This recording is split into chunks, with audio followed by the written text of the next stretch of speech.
And boys and girls of all ages to the SMT podcast.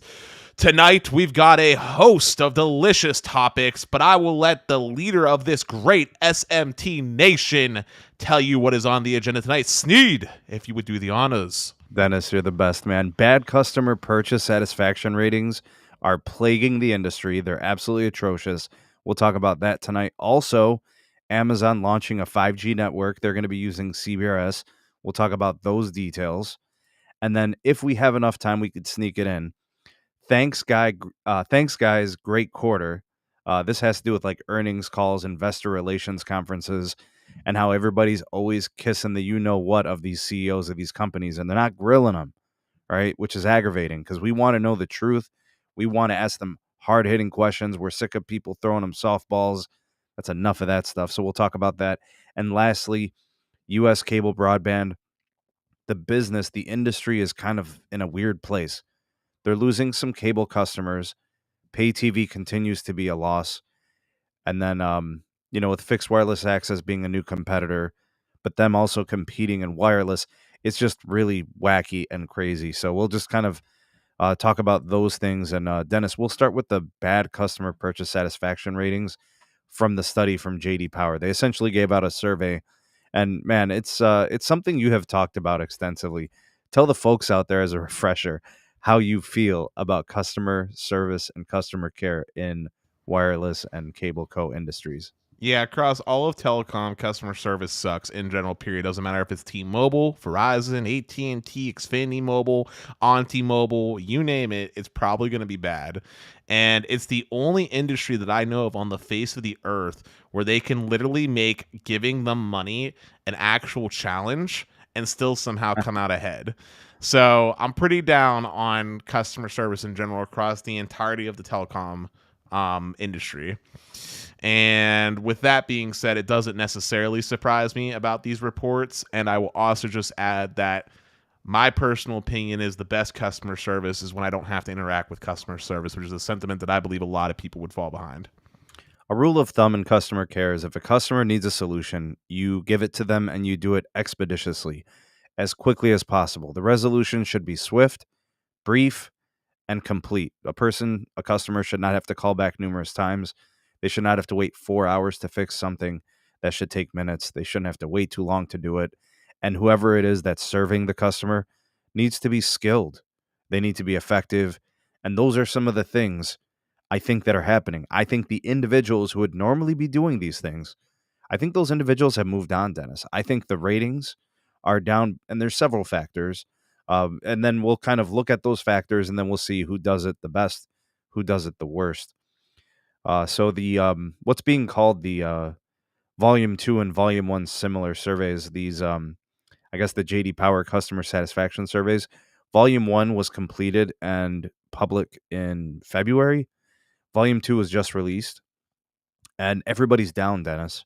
The entire industry, whether it's MNOs like AT&T, Verizon, T-Mobile, or it's MVNOs like Comcast, Charter, Cricket, Metro, Boost, and then like value mobile virtual network operators. So it's like the track phones of the world, Straight Talk, Total Wireless, Simple Mobile. They're all down except for the MVNOs. Somehow, some way, that segment that has Cricket and Boost and Metro is the only one that it was 804 before, now it's 805. So it's not like substantially better, but the others all dropped substantially. Well, let's think about it logically really quickly before we get into the article. It makes sense, right? What we've historically noticed when it comes to how these surveys are typically conducted and how consumers tend to voice their opinions is that it's heavily price motivated, right? Price is a factor. What you get is a factor. Like, i.e., I think it was Roger Etner said it on one of my podcasts. Every time there is a speed increase given by Comcast, they see a correlational direct increase in NPS surveys. I think it was Roger Etner said it on my show, or it might have been when I was on your show. And I think the same rule applies sort of here on the mobile side too, right? Like on postpaid wireless side, right? We haven't seen much additional value that matters to the everyday consumer, given we've seen price hikes across the board of the postpaid carriers in one way or another. Meanwhile, in the MVNO space, it's been more competitive than ever, like with Mint Mobile taking advantage of the deflationary pricing promos, US Mobile coming out with arguably better plans, Cricket coming out with arguably one of the best unlimited plans in the prepaid space. You know, that's where a lot of the value and the price point seems to be hitting right with consumers. So it makes sense that they would feel that way. And also worth mentioning as well, we've seen a lot of changes because of COVID when it comes to customer service, specifically when it comes to operational hours for support and, where calls are getting routed. Like earlier this year, T-Mobile had shut down major call centers that would typically take U.S. callers and instead outsource them to, other places of the world, which, most American consumers, not saying I agree with the sentiment, but most American consumers don't appreciate that. And Verizon has the limited calling where they shut down their care at like 8 or 9 o'clock EST, and AT&T also started shutting off their support lines earlier than normal, pre-pandemic levels of support.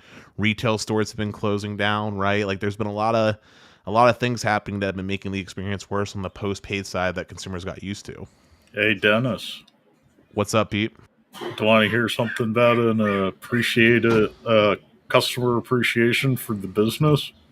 Sure, go ahead. We got a $10 super chat from Santiago Hernandez saying, "Hello, SMT Nation. Hope you're all doing well." Appreciate you, Santiago. Go ahead, Pete. Oh, no, that was my lead into the super chat. Got you. I was going to say it's important to frame this properly. The study is for wireless purchase experience. So I think it has to do with essentially if you call in, if you go into the store, or if you use the app or you contact like a chat agent, the transaction of making a purchase.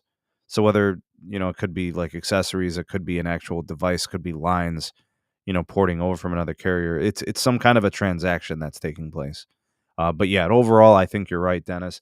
You highlighted a lot of the issues that are associated with customer care and the wireless industry, mobile industry, cable co, whatever.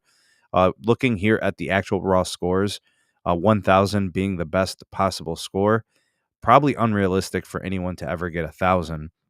There's always going to be somebody disgruntled or pissed off about something. Hey, Sneed. Yeah, man. I'm gonna back you up on the virtually impossible to get 1,000.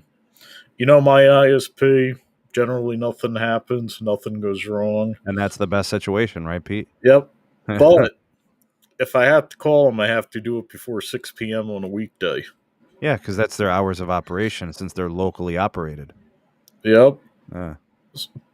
But so the only way they could increase my customer satisfaction is if, say, 10 p.m. on a weekend, my dog ate through my fiber optic cable. Oh, is digging it outside or something, or even inside. Damn. If that happens and they call and you call during operation hours, it goes, "Oh, is the dog okay? And can a tech drop one off?" So if I like lose to be able to maybe address that till about 10 o'clock in the evening. Well, if I had the issue at 10 on Saturday, I wouldn't mind an on-call guy who'd at least be able to pull out a wire for me to grab. But other than that, I'd say they're at least 900. Yeah, so here's how the scores work, Pete. T-Mobile comes in at 797. They dropped, but not much. I think they dropped like, I don't know. I think it was like 1 point some percent. So it wasn't really all that noticeable. Segment average is at 757. The average doesn't mean much, Pete, in my opinion, because you only have 3 data sets. You have T-Mobile, AT&T, and Verizon. I even average that. Right. I mean, AT&T coming in at 754 puts them slightly below average. Verizon's bringing down the average at 738. So Verizon's fall is dramatic. Verizon was 797 in the last report. They're 738 today. Well, like touching back and harkening on what I mainly said, right? Verizon, it makes sense. Verizon was the one that raised prices most egregiously this year. And Yeah, They've but also Dennis, this is happened. look at the framework. It's a wireless purchase experience study. So they're calling in and making a purchase, or they're going into the store and making a purchase. Right, but if you raise prices, right? Like if I call in, right, and I want to take advantage of a deal, right? Let's just say it's for, I don't know, get the Verizon started plan at $70, right? I come in, I'm like, yeah, I want this plan for $70, and after taxes and fees and everything else and activation and all this other stuff, you're telling me I'm gonna be paying like 120 out the door, right? That feels like a bait and switch false advertising. Plus, like I said before too, going back to what you're getting, Verizon hasn't offered any improvement. Like T-Mobile's score makes sense. They've been improving 5G coverage. It's been clearly Well, being AT&T is more competitively priced, and they do discounts, and they're still below a segment average. yeah, but AT&T has all kinds of the same like activation issues like when you're getting started, right? Like your first bill gets all wonky, takes like 3 months for your promo to kick in, Right. all this other stuff, right? T-Mobile has that too, though. I mean, they say 2 to 3 months before a promo kicks in. Yeah, I'm not what I'm trying to get at though is like T-Mobile's had things that improve the thing, right? Like I gave the example of Comcast that they do a speed increase, NPS surveys go up, right? T-Mobile has improvements in coverage, so that alone would make sense to keeping their kind of like their things going. Whereas Verizon's been rather down, right? Performance, like 5G for Verizon hasn't really hit the saturation point yet, where it's convincing everyday regular consumers that the network has gotten better because outside of a few markets like mine and yours, Sneed, right, and maybe like New York and maybe Vegas, like Verizon C-band just hasn't reached the level of penetration that ultra capacity has for T-Mobile, right? And people aren't necessarily getting to enjoy that experience because the plans that are being offered by Verizon, as they phrase it, don't give you access to that experience to begin with, right? Like that sucks. All right, well, let me bring this back around because unfortunately, I don't think any of that has to do with this specific survey. This is a transactional survey. I think you're highlighting customer care as a whole with all the possible things that could go wrong. Meanwhile, I think the study is more about the purchases because when I look at the numbers, like you look at Verizon Wireless, you look at how the whole industry is going down. I mean, T-Mobile didn't raise prices. Not on plans, nothing legacy. AT&T, I guess, but like, what about how do we explain the MVNO? Like there's some other things. This is why I think it's more about the transactional experiences here. Let's give a I shout I out to. Go I ahead, was Pete. gonna say this sounds like a perfect opening. I was gonna say phony baloney news. Yeah, let's go with that name. $2 super chat saying 3 U.S. reps in 7 months of calling until last week, where I'm assuming I don't know which carrier is on, but I'm assuming he found the Philippines, which lowers satisfaction if they can't give you a competent resolution in time. We also got another $2 super chat from Kyle Lambardino saying, "When will Comcast give faster uplink everywhere?" Uh, Dennis, would you agree that would be DOCSIS 4 I in mean, 2030? no, I mean they're doing mid splits. I'd say realistically speaking, if we're talking nationwide, probably like 2024. I feel like is more than fair. 2023, it probably hits like maybe like their top like 10 areas with like silent launches, like the places like how they've been doing with like Florida, Georgia, uh, the couple other locations that it's been spotted on Reddit and stuff that we talked about. And then 2024 is when I think they actually make an announcement about the speed tiers in like their say 50 most important markets. All right, good stuff.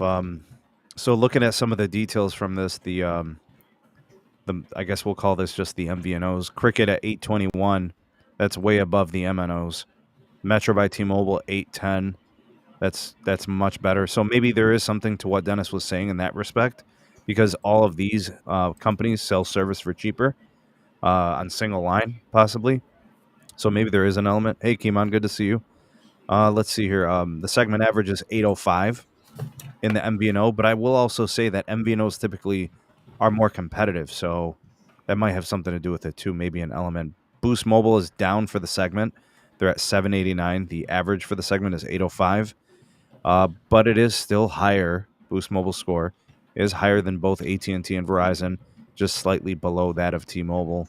Looking at the value MVNOs, Consumer Cellular, I guess they're the GOAT of everything. 847 score. Segment average comes in at 800. Track Phone is 784. Straight Talk 781.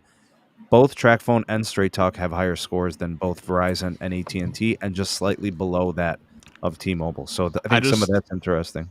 I just want to quickly say, by the way, I find it surprising that Straight Talk and Track Phone have different scores, however minor, because it's legitimately the same exact support. You get routed to the same exact could just be support. the number of responses.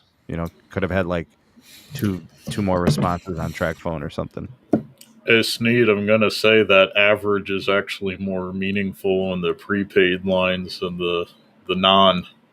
Yeah.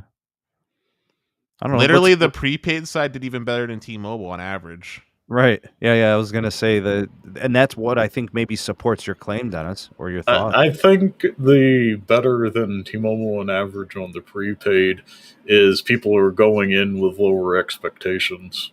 But you go in with lower expectations for something because the price is lower, right? If you're charging a premium price, my expectations are higher. Sure. Yeah. Hey, Dennis, how about this as potential issues? Staffing? Layoff? Yeah, it's been another thing. Like I said, they've been closing down retail stores for Verizon. T-Mobile's been laying off people internally and outsourcing them, right? Department and then consolidations. And then AT&T's also been reducing jobs too. Yeah. And I also thought about the quality of the current staff, right? Like, if you're having a hard time keeping employees, some of the better ones might be going for greener pastures to make more money or work in a different industry. So now you got a bunch of people working at your company that don't have a lot of experience, have much less tenure, less training, have dealt with, have less experiences, have dealt with less of the issues. So they're not like familiar with overcoming some of the problems that a customer may be presenting to them. Well, Sneed, you do know I think it's like 85% of call center workers won't make it past 2 years. That's the turnover rate in that industry as a whole is bad. Customer care is grueling work.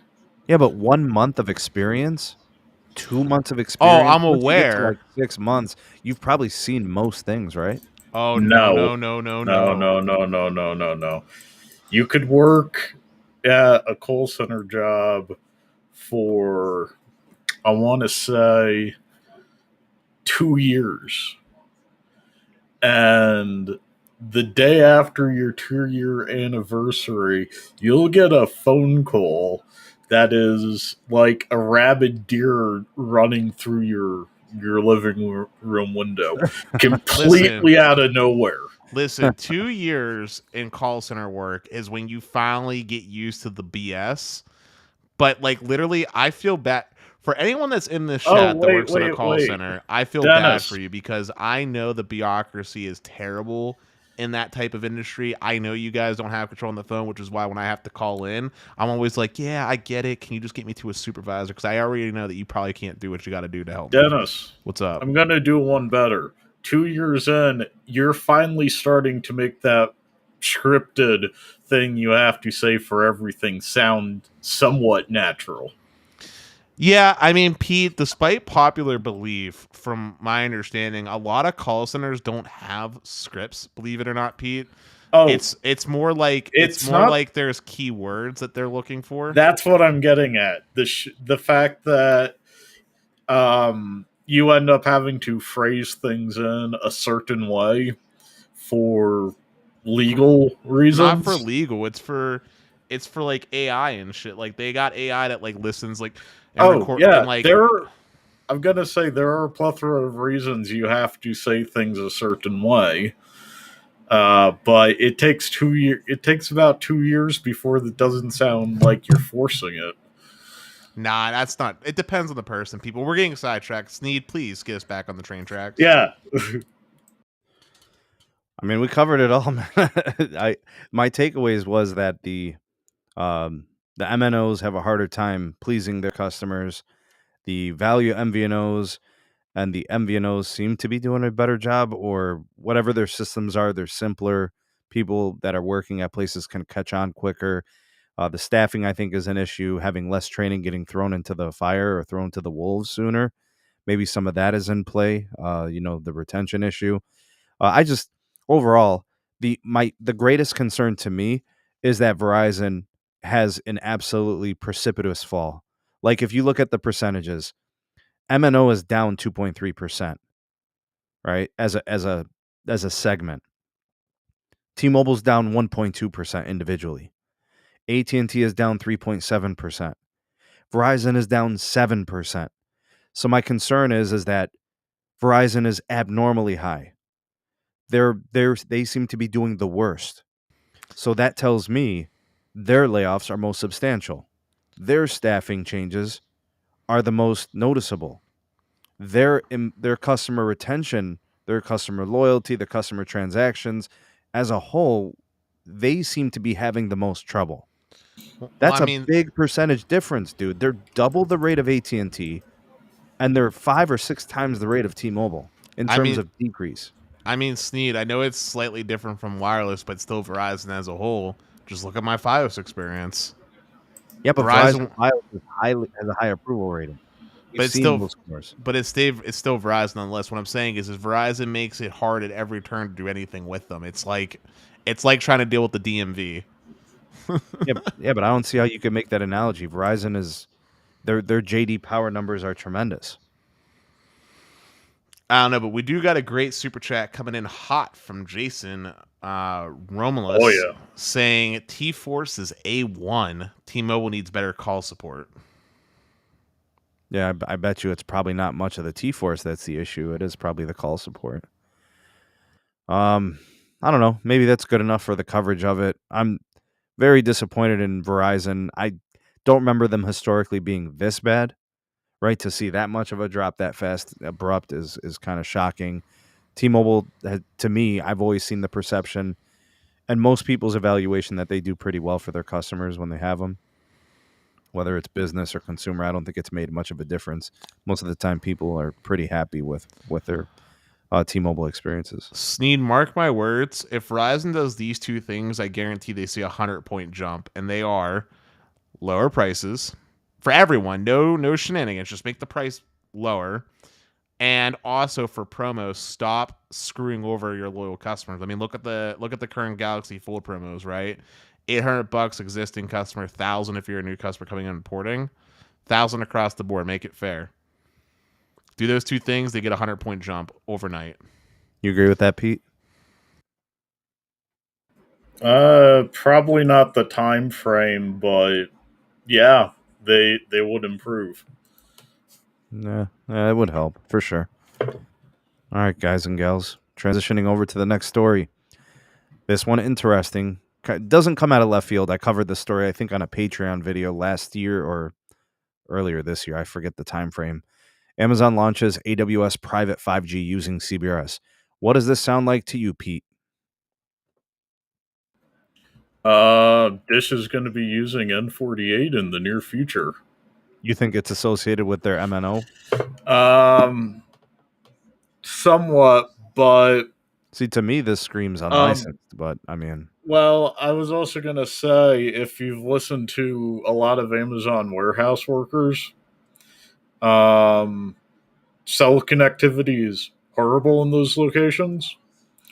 And if you want to have your, tick the box off iPad that you got the order done with the camera and whatnot, private coverage in a SAS to send out the CBRS signal in the warehouse and around the premises if they have to do something outside the building would be an easier solution than finding how you could go about getting a cell company to build a tower closer to you. Yeah, but it's And not. quicker. But it's not about the fact that there's a closeness issue with cell towers, because over here in Pittsburgh, there's literally a cell tower that is maybe less than 1,500 feet away, like a macro, covering a local Amazon warehouse. The problem with Amazon warehouses is they're basically small cities in and of themselves, dude. There's just too many damn people in such a tiny spot. What they need is like Sneed millimeter wave. But this is a good solution too for at least their corporate devices, and I think this just came out of necessity because they have too many internet connected devices and just not enough wireless spectrum available in the traditional sense of Wi-Fi to support all these little robots that they have and all the things that employees are doing. So I think they just did it out of necessity, using the unlicensed, like you said, Sneed CBRS spectrum to leverage 5G and its efficiencies to basically support a lot of these devices and help offload a lot of the traffic. Awesome. I think you guys hit a couple of things right on the head. Let's discuss them. Welcome to Caesar, just coming into the show now. Thanks for stopping by, buddy. And I appreciate the super chat there. He sent over the pair character lying on the side, raising his arm while saying, "How's it going?" Thanks, buddy. Appreciate all that you do, man. AWS announced the private 5G service for enterprise last year, now becoming generally available. So this is essentially what AWS said they were going to do.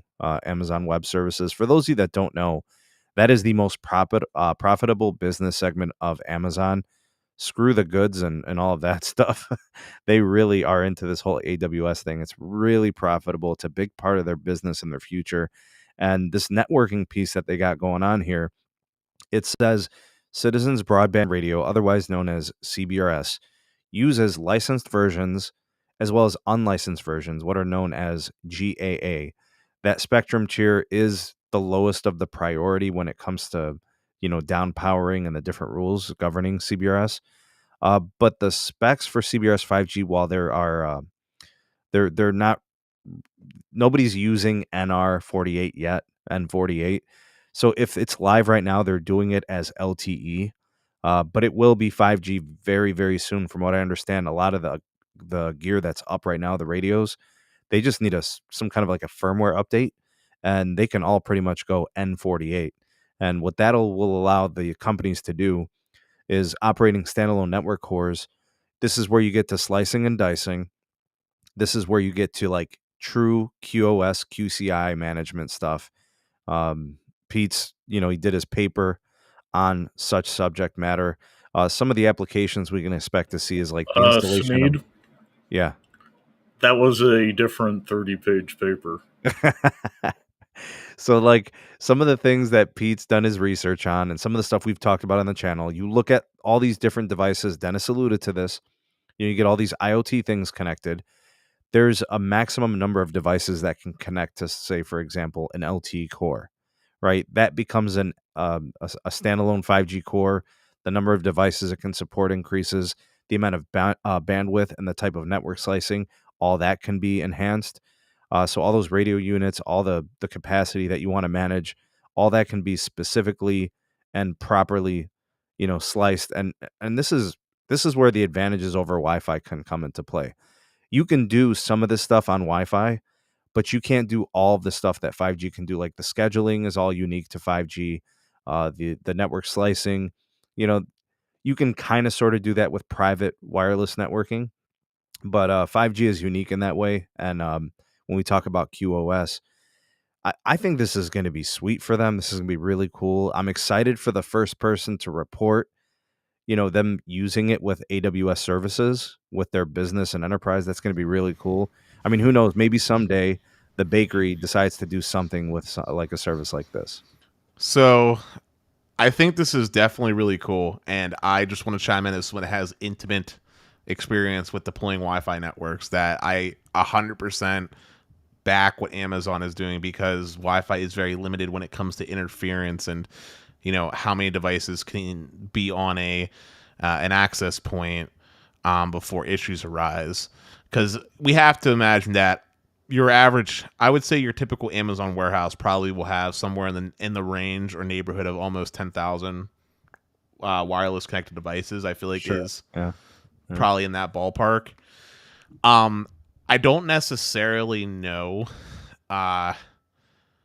if CBRS, however, will actually be the end all be all. Like, I still think they're going to have ongoing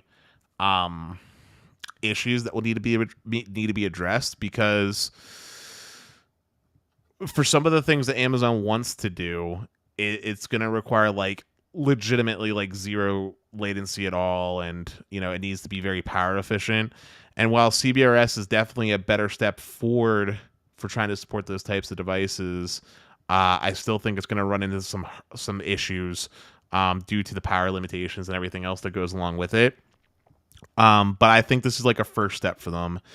Honestly, though, if I was in Amazon's shoes with their money, what I would have personally done, although I'm sure the bigwigs over there probably thought about it, but what I would have personally done is I would have worked with Verizon since they already have experience, and I would have had Verizon do like a private millimeter wave network for me with their CBRS in unison, and then just pay Verizon. I think that would have been an easier solution than having Amazon do it itself. But this is going to come in cheaper. This spectrum is unlicensed. Nobody's paying for it. It was designed and set aside for purposes like this. I'm aware that it's coming in from a cost standpoint, it's cheaper and owner's economics and all that good stuff, but I'm saying the finished product. Like, I'm saying, like, the finished product, like, which one would have provided more overall benefit for future use cases? The variety, like this is going to require some future fiddling, I guess would be the word. They're going to have to fiddle with this to help meet their ongoing needs, right? Like, right now, it might be good enough. But if we think about where things are projected to be for Amazon and how tech centric they are, I don't imagine this meaning their long-term goals for longer than maybe 2 or 3 years. And it seems like an interesting investment to make, unless they plan to apply their own spectrum. Right, and from a propagation standpoint, this is going to be better than millimeter wave. But the thing about millimeter wave, I mean, just the true capacity that it can create is just next level, right? So if density is not an issue, if propagation is not a concern, and you're going to slap a millimeter wave node in every major room, well, then, yeah, I agree with you. But if I'm trying to stretch across a 40,000 square foot warehouse, I think the CBRS might work. Look, the only reason why I'm saying what I'm saying is because, like I said, going back to that Pittsburgh warehouse, that's one of the places where T-Mobile has the 140 megahertz at N41. And I've seen that even with that sector gets hit so freaking hard. And that's 140 megahertz of spectrum. And every Amazon employee definitely doesn't have T-Mobile, right? This CBRS slice that they're going to be using might only be like, if I'm being extra generous, they might have 40 megahertz of CBRS. Yeah, but these are this is a private network. This is not going to be shared with outside devices. I'm imagining this is going to be specifically for targeted devices that are towards the productivity of a company's processes. Yeah, but how many devices can be supported on a small cell sector like Amazon would deploy for this private network? It's only like, what, 100? I'm not sure what the NR performance is going to be. I mean, we haven't seen that yet. There are a lot of metrics that go into broadcasting N48 with the DAS. Do not expect like full bore performance on a GAA like you'd expect with the upper range of N77, simply because they do have to listen before sending. Yeah. The power and the rules for the spectrum is very different. I guess Verizon could, I mean, in theory, and that's probably how it would be, if Verizon was to build, say, for example, like what Dennis was proposing, some sort of like an indoor C-band millimeter wave combo of some sort. Yeah, I think that would be the move, but it would probably cost a lot more money. Also, Derek says I'm confusing him. Just to make sure we're all on the same page, this is for Amazon's personal use, not other companies, right? No, the Amazon sells this. Oh? Yeah, this is going to be services that Amazon supports. Oh, then I think this is just stupid. What?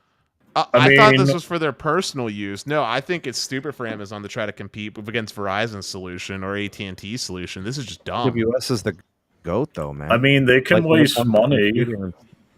I'm happy when Amazon can waste their money where the heck they like. Oh, they got the money to waste, but I'm just saying. I'm just happy when the people they're spending the money on actually get paid. So listen, that's a win. Listen, they have all the money they can want to blow in the world. That's all well and good, but This is just dumb. I mean, honest to God, they're competing against Verizon, who has their own dedicated spectrum. Comcast, we already know, is doing the same thing and has their own like actual dedicated spectrum for CBRS. Not just There's unlicensed millimeter wave too, man, at 37 gigahertz. So they can do that with millimeter wave too. Like, this is not the end all be all of what AWS does with private networking. And AWS has become the cloud, the cloud name. You know, like when you talk about notoriety and name branding, like name recognition, this is the General Mills of the cloud service, AWS. Like General Mills to cereal, AWS is to the cloud. Yeah, no, I'm aware of the importance of AWS and cloud services and what it does and for the internet, and how if it goes down, the internet basically goes with it. Like, I get that. It's just that I'm saying they're trying to compete up against already well-established players. Like, i.e., if Amazon wants to deploy this private network for a business, they're still going to have to work with a Verizon to run the backhaul fiber, right? Like, Oh, sure. Yeah, absolutely. But I mean, these are relationships and these are business opportunities. Dennis, this is a brand new industry, man. Nobody wants to be left out. Everybody wants in. right, and what I'm saying is just because it's new and you want to make sure you're always in every little nook and cranny doesn't mean you should be in every little nook and cranny. Like, sometimes it's better just to stay in your lane, so to speak. And But nobody's in this lane. This is brand new. Private networking for 5G. Brand new, man. Comcast is in it, Verizon's in it, AT&T's in it, T-Mobile's in it. Uh who else is in it? Dennis, do you know how much revenue private 5G networking has generated so far here in 2022? I'm gonna guess something like 15 billion. Yeah, right. It's probably not even $5 billion. I mean, it's just getting started. It's infancy. So I think this is more of like, you get in where you fit in, man. I don't think you want to stifle it. I mean, we talk about competition all the time. I'm not trying to shoo that away, man. You know, the competition can drive down pricing, can produce better product and services because they're competing. I kind of like this, man. I'm highlighting this comment. Go ahead. He said, Jamie Enrico said, next thing you know, maybe Apple will launch their own carrier service. I don't know. They've got that crazy like LEO satellite connectivity capability on their next generation iPhone, don't they? Look, alls I know is whatever, competition well and good. But and I think this would be cool if they're using this for their own purposes. But to try to sell this product versus an already established player with a way more wider portfolio and track record of deployment, like a Verizon, I don't see how they win unless the enterprise company is being super cost conscientious, and enterprise companies tend not to be super cost conscientious when it comes to something like this. Like, going back to what you said, Sneed, if you need it, I buy the best I can when I need it, right? Right. That's how you do it, right? Yeah. It's the same for enterprises. When they need something, they do the thing that actually fulfills the features, and I can't see why they would pick an Amazon. Like, I know how companies are. They do things that don't make sense all the freaking time. Like, no, seriously, like they'll pay for like 20 different messaging apps to communicate with each other. Like for their IT department, they'll have Slack. For their And then customer how care, they'll many have actually Teams. stick, right? Wait, Yeah, like- wait. IT departments use Slack. I've always used IRC hosted on the server. Whatever, you get my point. Is that like they'll pay for 20 different communications things that all do the same functionality instead of just using one, right? In the same vein, I don't see an enterprise company going in and being like, yeah, it would make more sense from a cost perspective just to go all the way into AWS when they were doing all their stuff through Verizon or insert ISP telecom company that could also probably offer these services if they need it. Hey, Derek asked this question. Does AWS Private include the SIM card manager? I'm not sure. It's interesting because do you think that the devices would even require a SIM card? I mean, Yes. so they could, but what I'm saying is there are some other credentials that can be created that they could potentially use for, say, for example, like IoT devices. Like they could do an eSIM with certain devices too. It doesn't have to be a physical SIM. For private networked CBRS, it depends on how the owner wants the device to be authenticated on the network. Since a SIM card is basically registering your number and the account number.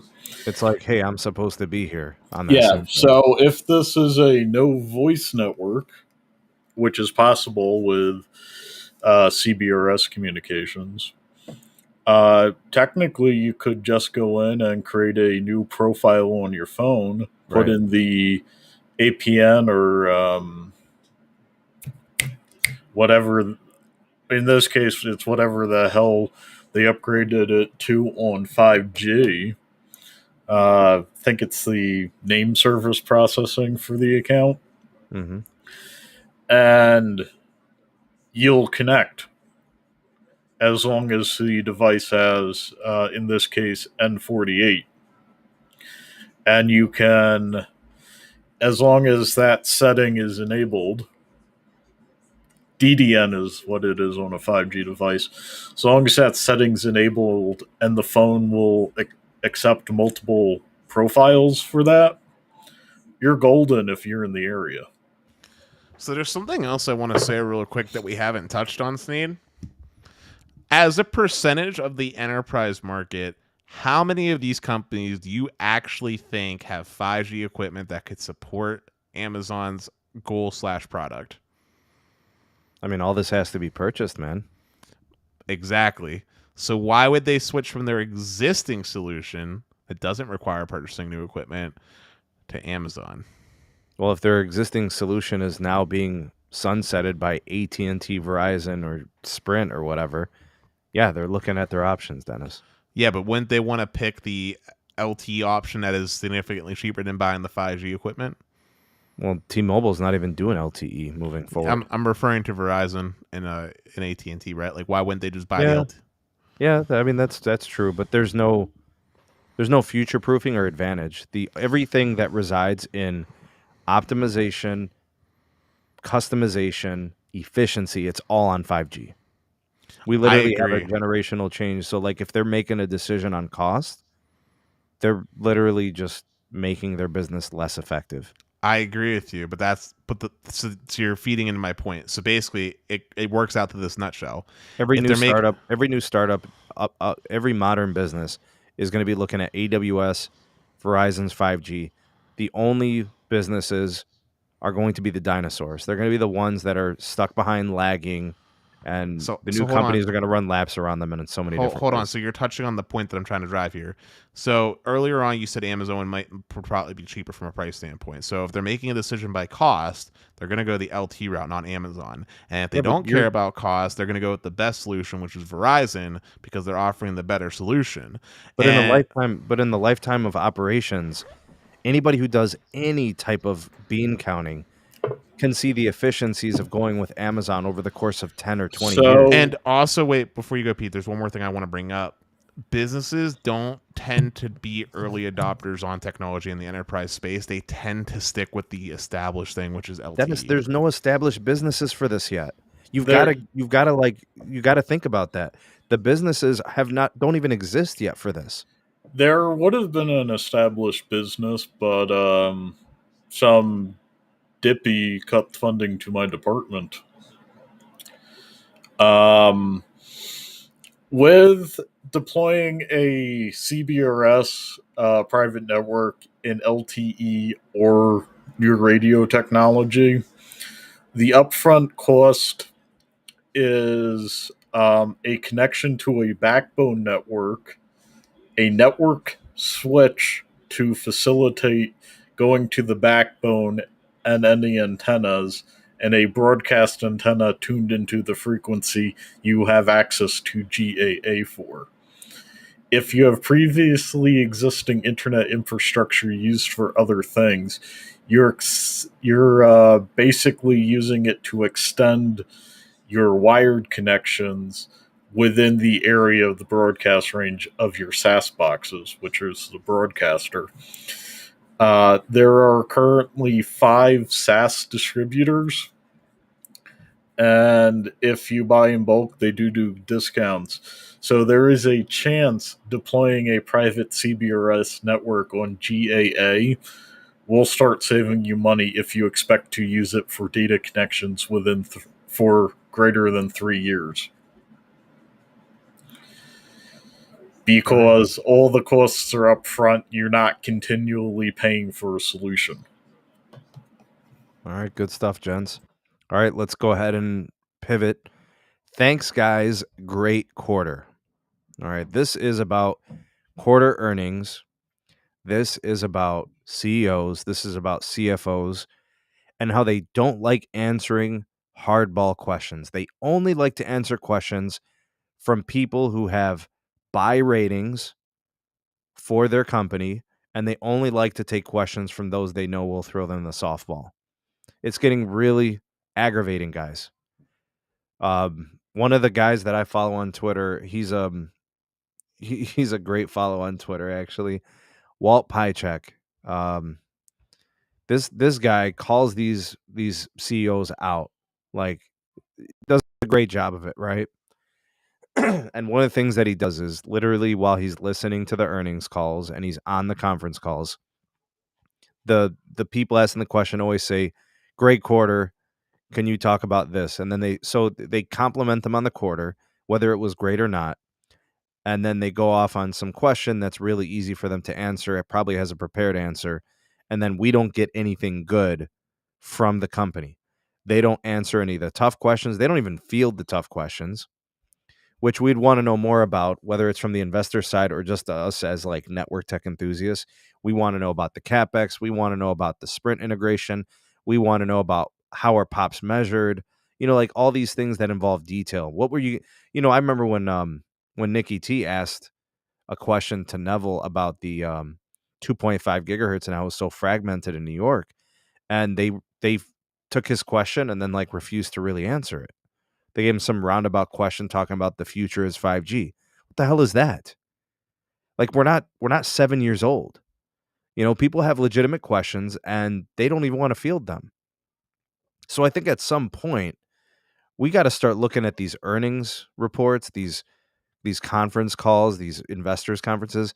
We got to look at them just as commercials. I'm really starting to think, like, say, for example, the T-Mobile earnings reports. 95% of what they're saying are prepared statements. There's nothing. I got to sort through almost an hour to pull out like 6 things that I want to talk about on my podcast because they just snuck them in, very subtle, didn't want to expand on them, didn't want to explain too much. It's like they're holding their cards close to their chest or whatever. But we never get what we're looking for, man. It's always what they want us to know. It's never what we want to know. And these, unfortunately, the people at these conferences are just not equipped to have the cojones to ask the right things at the right time to the right people, because they want to just kiss up and suck up to these CEOs. I don't care, man. If they'd field my questions, I'd ask them everything, But the whole like, thanks, guys, great quarter, the way it starts, you already know that person's sucking up. Have you guys ever noticed that on any of these? Do you guys listen to those or follow any of this? No. So maybe I should just give up and like not even bother anymore. Listen, the last time I watched one was back when John Ledger was still CEO of T-Mobile.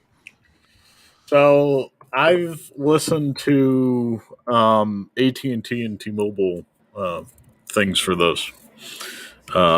Sometimes I may have even... Never mind. And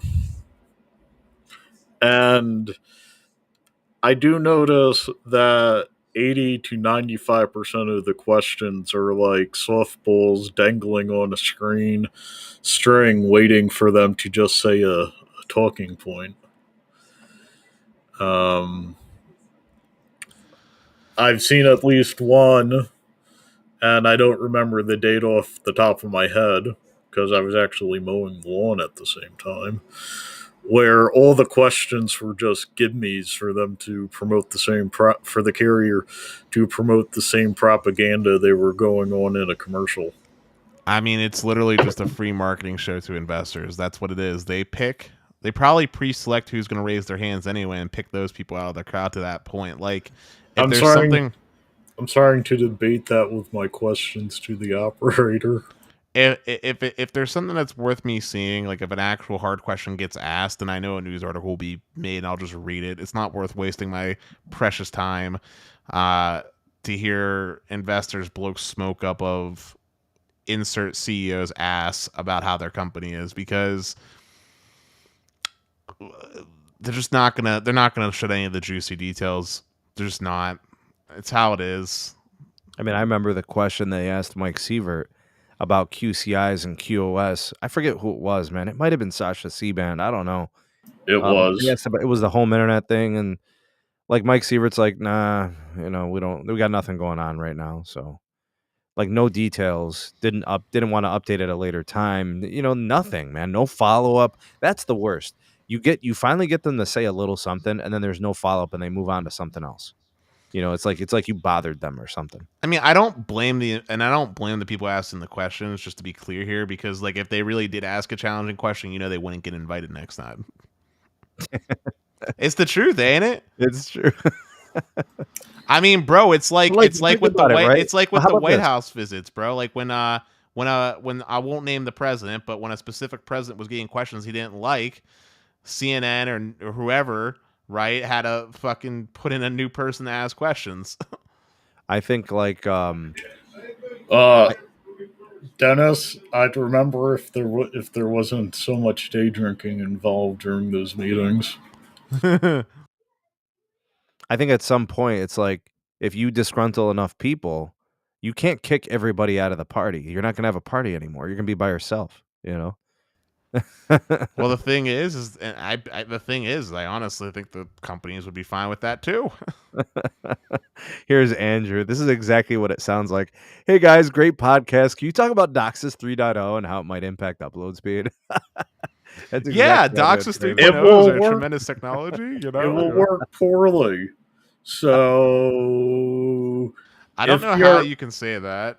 If your ISP wants you to agree to a DOCSIS 3.0 and you're a media upload person, you should give them the good old union salute and find someone better.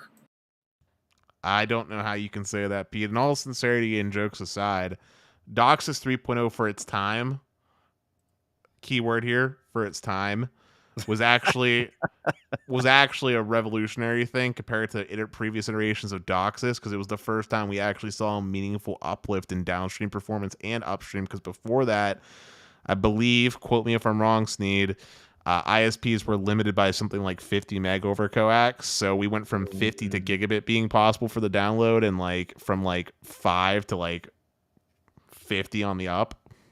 Yeah, but very few providers have 50 on the up.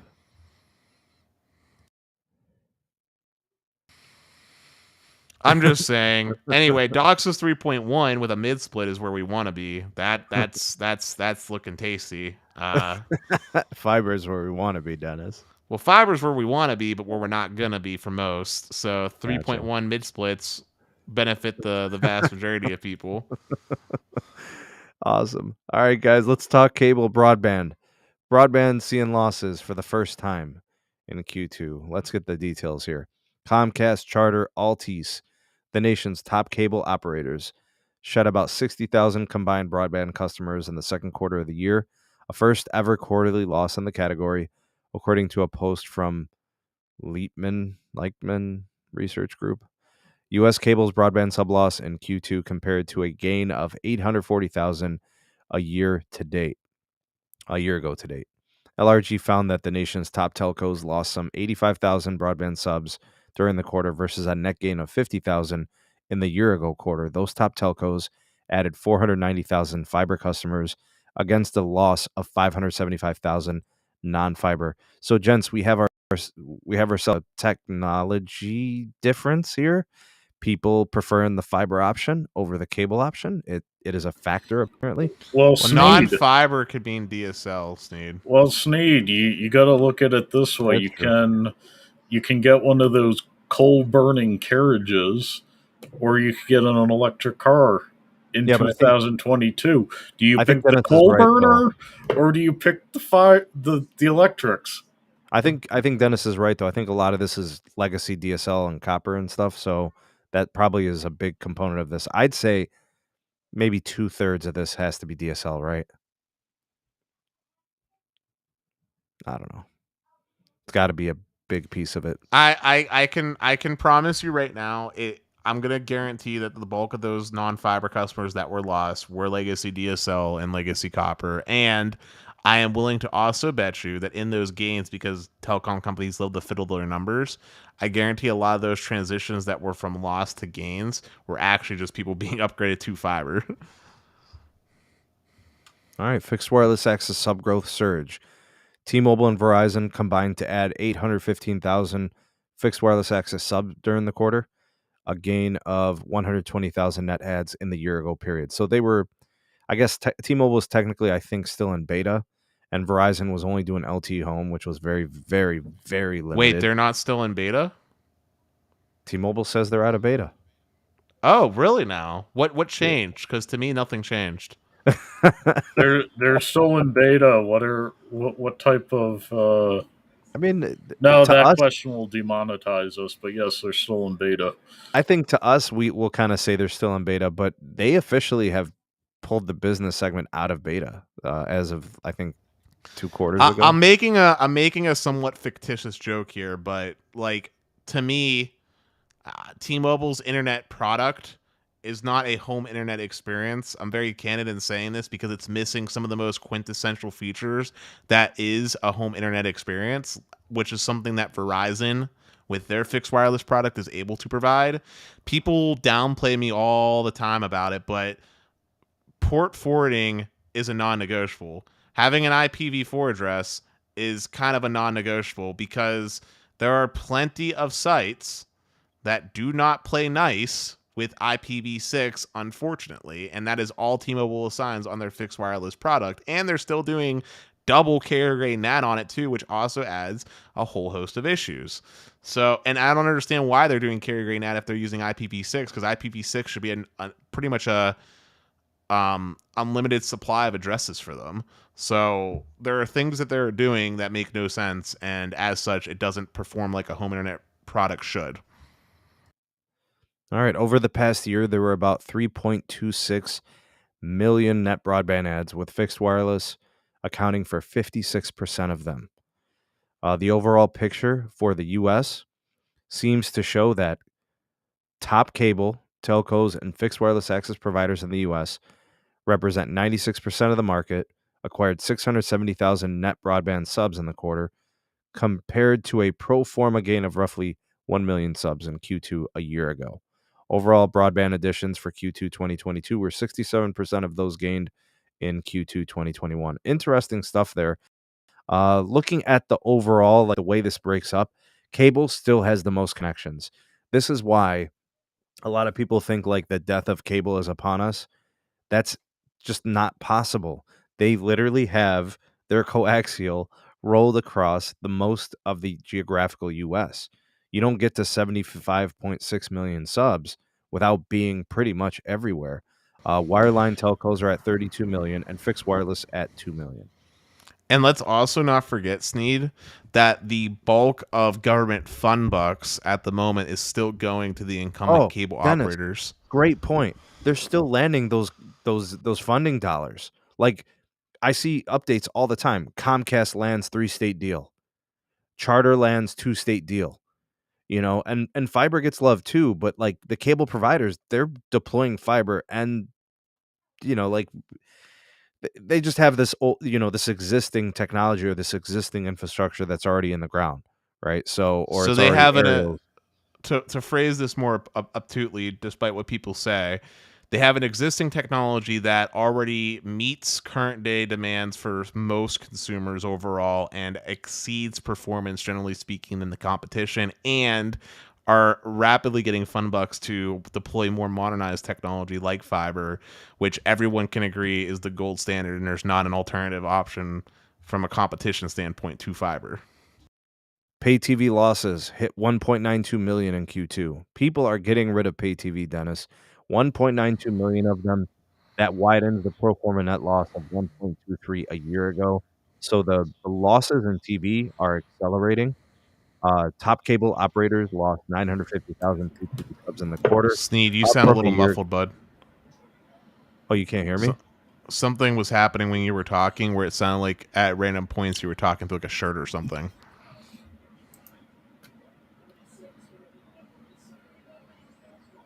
I'm sorry for interrupting your flow. I just was Pete. Did you hear that too, or was it just me? It was not only in your head.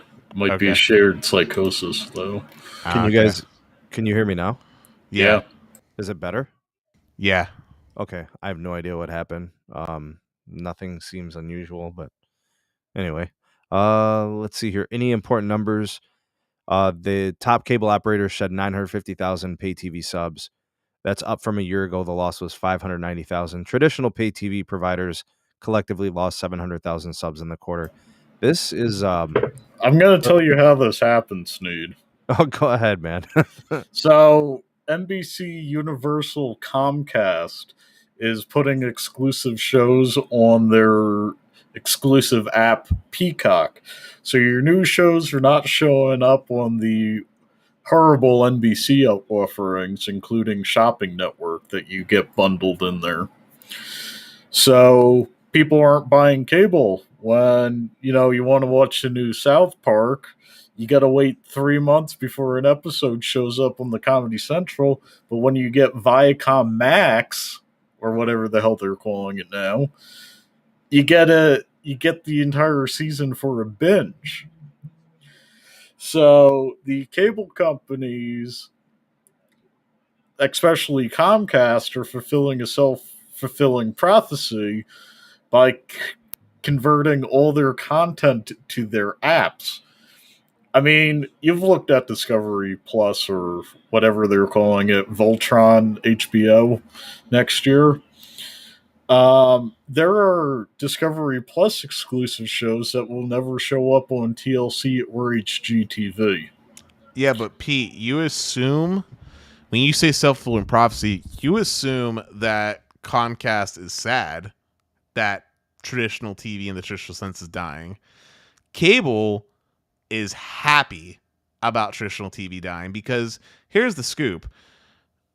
In the traditional cable model, Comcast was nothing more than a distributor. They didn't get owners economics out of it, right? They were paying all the expenses to deliver this live television service to you, while content providers like Disney or whomever were the ones that were really raking in the massive profits from traditional TV. Comcast loves traditional TV dying. In fact, in Comcast's ideal world for their ideal customer, you would be an internet and like cell phone subscriber because internet is super profitable for them. It's literally pure profit. And then the cell phone service keeps you sticky. They know you're not going to likely leave when you have the cell phone service with them because that plants you deeply in their grasp. And then if you happen to get Peacock out of that mix too, they love that too. They get control of all the ad revenue from it. They have a huge massive content library that they can throw up on there for them, so it's very low cost for them to put all that content on there. And making new content, while an expensive endeavor, only needs to happen every other month or so for them to have new releases to get people a little bit somewhat interested to come back.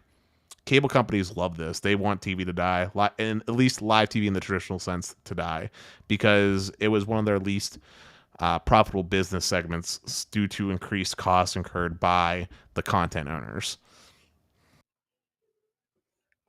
Do you guys want to end the show with some random questions from the audience? I mean, the show can go on, man. I got energy anytime I talk to you, my friend. But yeah, let's address some. Dude, let's do it, man. All right, we're going to be fielding questions from anybody that's there in the live chat. And you guys can let us know who it's directed for. So if you want to ask Dennis specifically a question or for a comment, or the Bearded Dragon, or myself, or if you want to ask the panel, and we can try to answer the questions as best as possible. For the sake of time, keep your questions to a single question. Don't leave it, so it's like completely open-ended and then it's got like 7 follow-ups. Try to simplify the question. And then Dennis, Pete, myself, will try to keep our answers as clear, concise, and short as possible for you guys.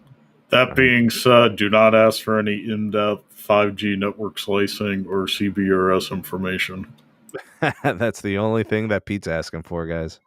So this is a general question that came in from, is it Jamie or Jaime?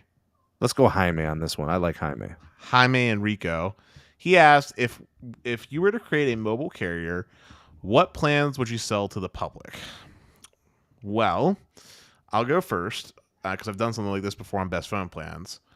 I personally would sell a truly unlimited plan, but with a speed tier. So, like, for example, my most premium offering might be something along the lines of, like, say, 100 megabits per second, up to 100 megabits per second. And literally, regardless of the task that you're doing, it doesn't matter what task you're doing, whether it's YouTube, Netflix, whatever. There's no like special video throttles being added. You want to do it as hotspot, whatever. I don't care. It's all the same deal. And from a price point for a single line user, we'd be coming in at somewhere around like the $75 threshold, taxes and fees included. For a more affordable option, I would do like a 25 meg option coming in at like say $50 flat, taxes and fees included. And then for the most budget friendly option of all, just to like really try to help people out, my cheapest plan would be like maybe like $35 taxes and fees all in, 10 meg.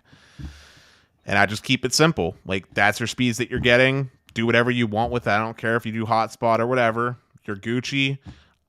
International roaming, depending on the country, would be just included because honestly, international roaming data rates are cheaper anyway. It just depends on the country. And if it is a specific country where rates are unaffordable, I would just literally sell it to you at the like basically at the wholesale rate that I'm paying as a company with maybe like a 10-cent markup. So there's a small profit for me. All right, Dennis, you basically already violated some of the rules of the question session. You went way too long, sir. Sorry. It's okay. Pete, jump in quickly. Let's see. If I were to create a mobile carrier, what plans would I sell to the public?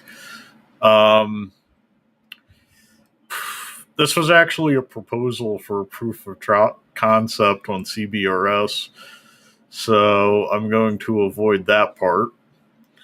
But basically, you'd be squatting on AT&T and Verizon without them noticing. Full in unlimited, $60 a month, no multi-line discount, 4K video. Hell, enjoy that 8K Pornhub. All right, what I would do is I would make a deal with every single mobile network operator, Dish, Verizon, AT&T, and T-Mobile. I'd have access with a single SIM to every single one of their networks. I would make a deal with them where I would pay 95 cents a gig wholesale, and I would sell it to you for $2. So I would make $1.05. And that's it. I would be an MVNO of all of them. That's what I would do. I would make money. You would pay $2 a gig for service. I don't care what you do with it. $2 a gig per service, man. That gets expensive quick. If I use 15, don't care. I don't care. You're getting the ultimate network connectivity. If there's a network to be had, you will have it. I'm just saying 15 gigs would be $30, Sneed. Whatever. Then don't buy my shit, man. What don't you understand, bruh? All right. See, you're the first person I would kick out of my store, dog. Gosh darn. Sorry for being price sensitive, Sneed. Maybe I want some deprioritized data for $1 a gig or something cheaper.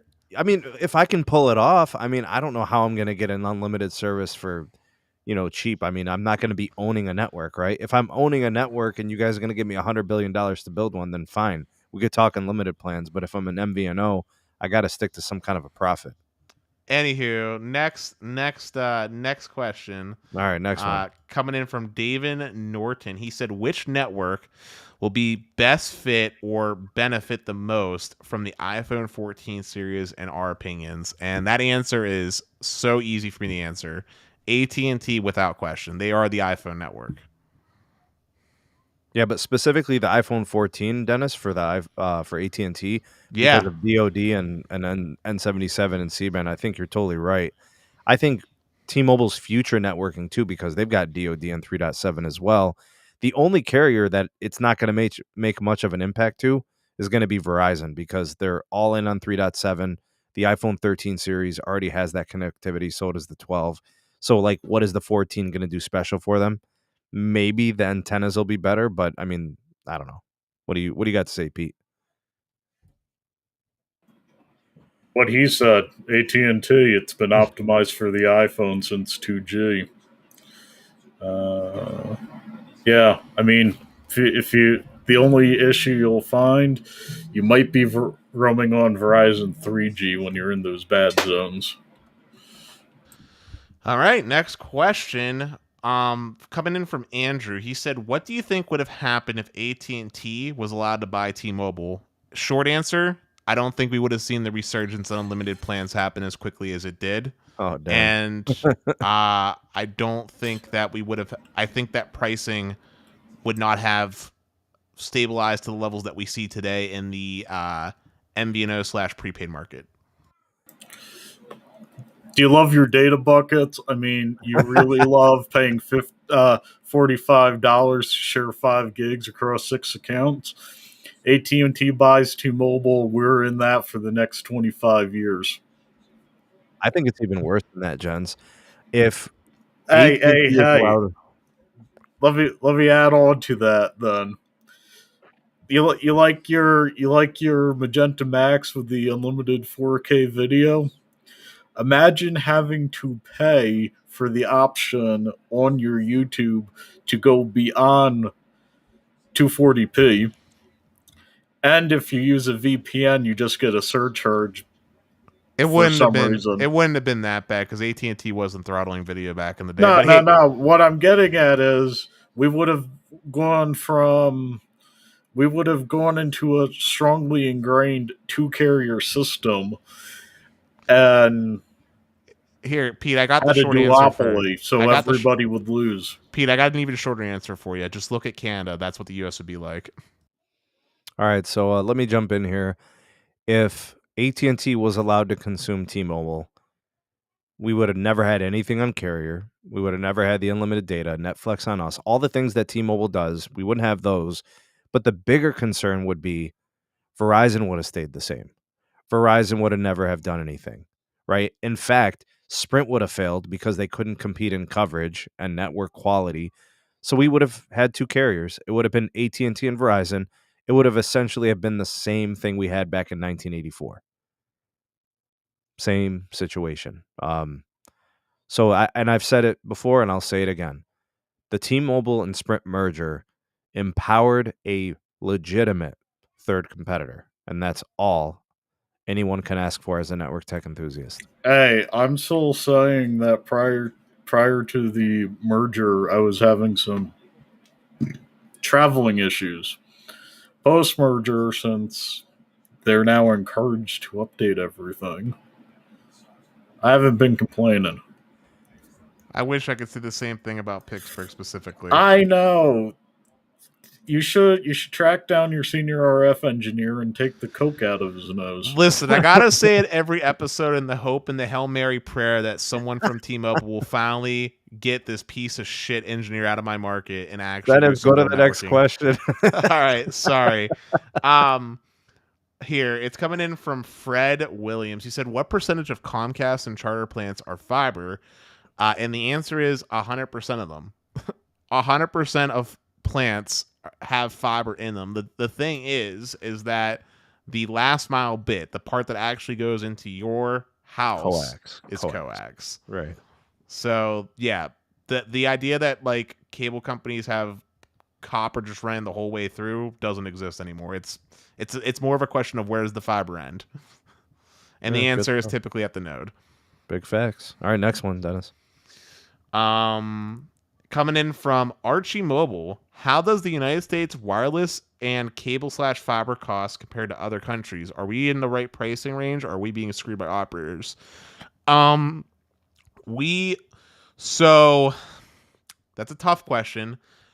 On the home internet side, we are absolutely like traditional like cable fiber. We are absolutely being bent over the barrel.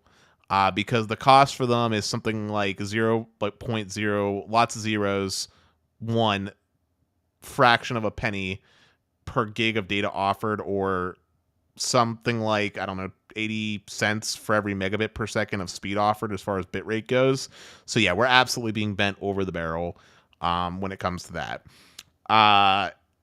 As far as wireless goes, it's a little bit more obtuse because in the world of unlimited, if you're someone that's like a super heavy data user, like using a terabyte or something per month on your mobile wireless plan, you're coming out well ahead with your cost per gigabyte being super low and actually making the carriers maybe even make a loss. But if you're someone that's like using like say 30 gigs, then you're getting bent over the barrel hardcore, because in places like England, for example, you can get 100 gigs for like $20. So it depends on usage. I know it was a little bit longer and a little bit convoluted, but it depends. Overall, though, I'd say, yeah, we're getting screwed in the U.S. All right, Dennis, next question. You're not going to answer anything, Steve? No, you covered it all. There's nothing to add, and you went long. Sorry. Yeah, you covered everything. Go ahead. Okay. Coming in from Jason D. Should people be buying LTE phones if they plan to own them for more than 3 to 4 years if they're a good deal and cheap? The answer is hell to the no. I agree. Do not buy an LTE phone today. You could get a 5G phone for like $100.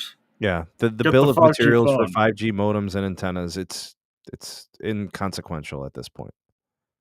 Future proof. Buy a 5G phone. Go ahead, Dennis. All right, next question coming from an awesome part of the community, Santiago Hernandez, saying, with the recent bad news about Verizon no longer growing as much as before, do you all think they will remain in the lead for coverage in the future? I think that these are not necessarily directly linked with each other, per se. Agreed. And as far as Verizon maintaining a coverage lead, I also want to ask, does Verizon even have the coverage lead today? Because to my knowledge, if we're talking square mileages of just raw coverage, the lead belongs to AT&T, if I'm not mistaken. Yeah, I got Verizon continuing to be, network excellence, focused on the network. I just saw a picture of a Verizon warehouse. The sheer amount of radio gear that was in that warehouse for one specific city was insane. The millimeter wave build is continuing, and the C-band build it's on pace to be something we've never seen before. I don't think they're correlated whatsoever. Pedal to the metal for Verizon's network build. Pete, anything to add? The only way we can know who has the best coverage is if we have legitimate ways of figuring it out. I mean, you look at the FCC maps, which we said when they came out, they were probably the best maps, but I don't think they've been updated because I've seen some T-Mobile towers turned on that they said there was no coverage. But I'd say first we have to find a way to adequately quantify coverage before we can say anything about who has the best coverage. Cool. Yeah, but you still got truckers and you still got like government agencies, and they still use Verizon on the interface. That CDMA they're flying does go a little further. All right, go ahead. Next one. All right, next question coming in from Kyle Lombardino. How much of the U.S. do we think will be covered with fiber by 2025 and 2035? Sneed, just for a quick refresher, what is one, I just want to phrase this by saying, are we talking about square mileage residential or in general? But second, Sneed, can we just currently know what is it currently today as far as POPs covered? Is it 50%? Maybe 36%. Okay. Yeah, it's pretty low. If I was going to guess by 2025, I'd say it probably passes 50%, but by 2035, I don't think it passes 60%. Yeah, and are we just talking about residential or just fiber miles ran and like where? Yeah, fiber to premise, fiber to residential. I mean, because that's the stuff that matters to us, I think. Okay. Well, then I'm going to give the bleak answer, and the bleak answer is it really depends on federal funding and how it's utilized, but with how it's going, I don't even know if we'll hit 50% by 2025. It might be like close, like maybe 45%, maybe. And as you said, Sneed, yeah, I don't see us going past like 60% by 2035. I think it's going to be a slow, painful crawl. And the first 10's fast. The next 10 is a little slower. The next 10's a little slower. It's just.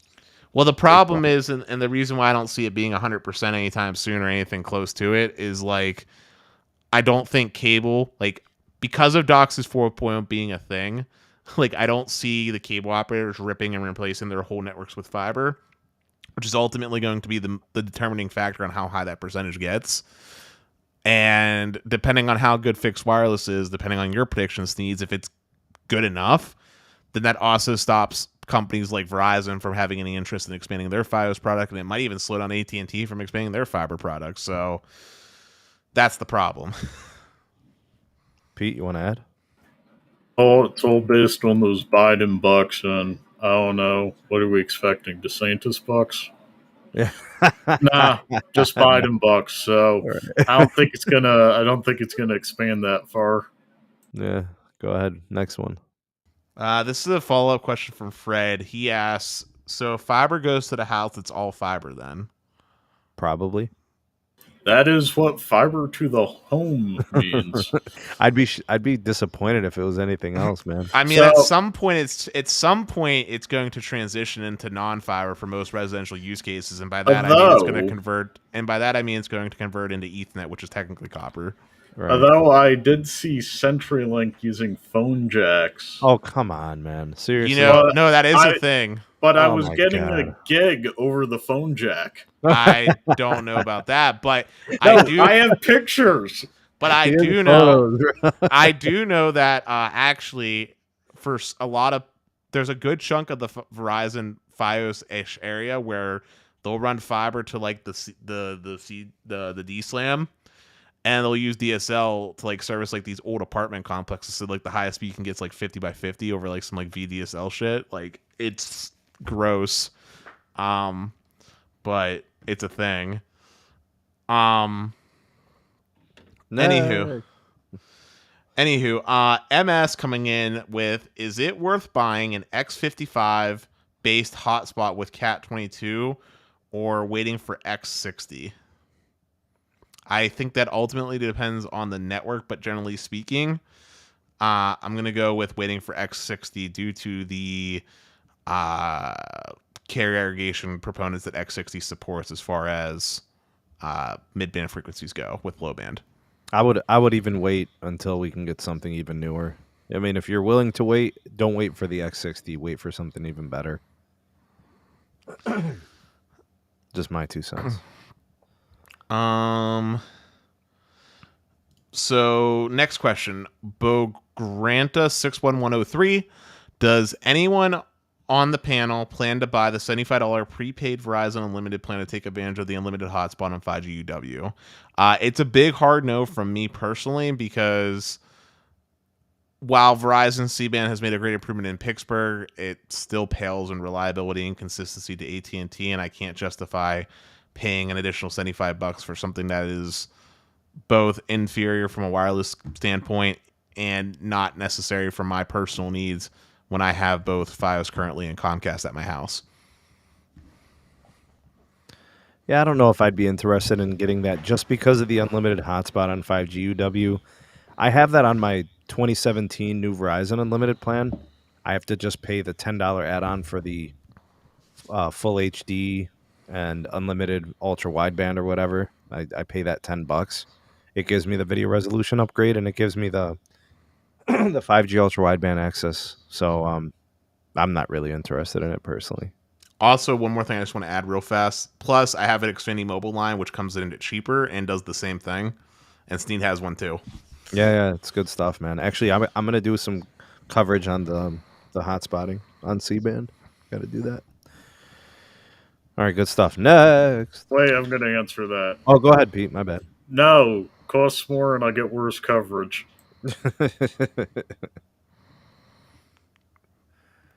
Ricky, I skipped over your question because the S-band thing is just silly.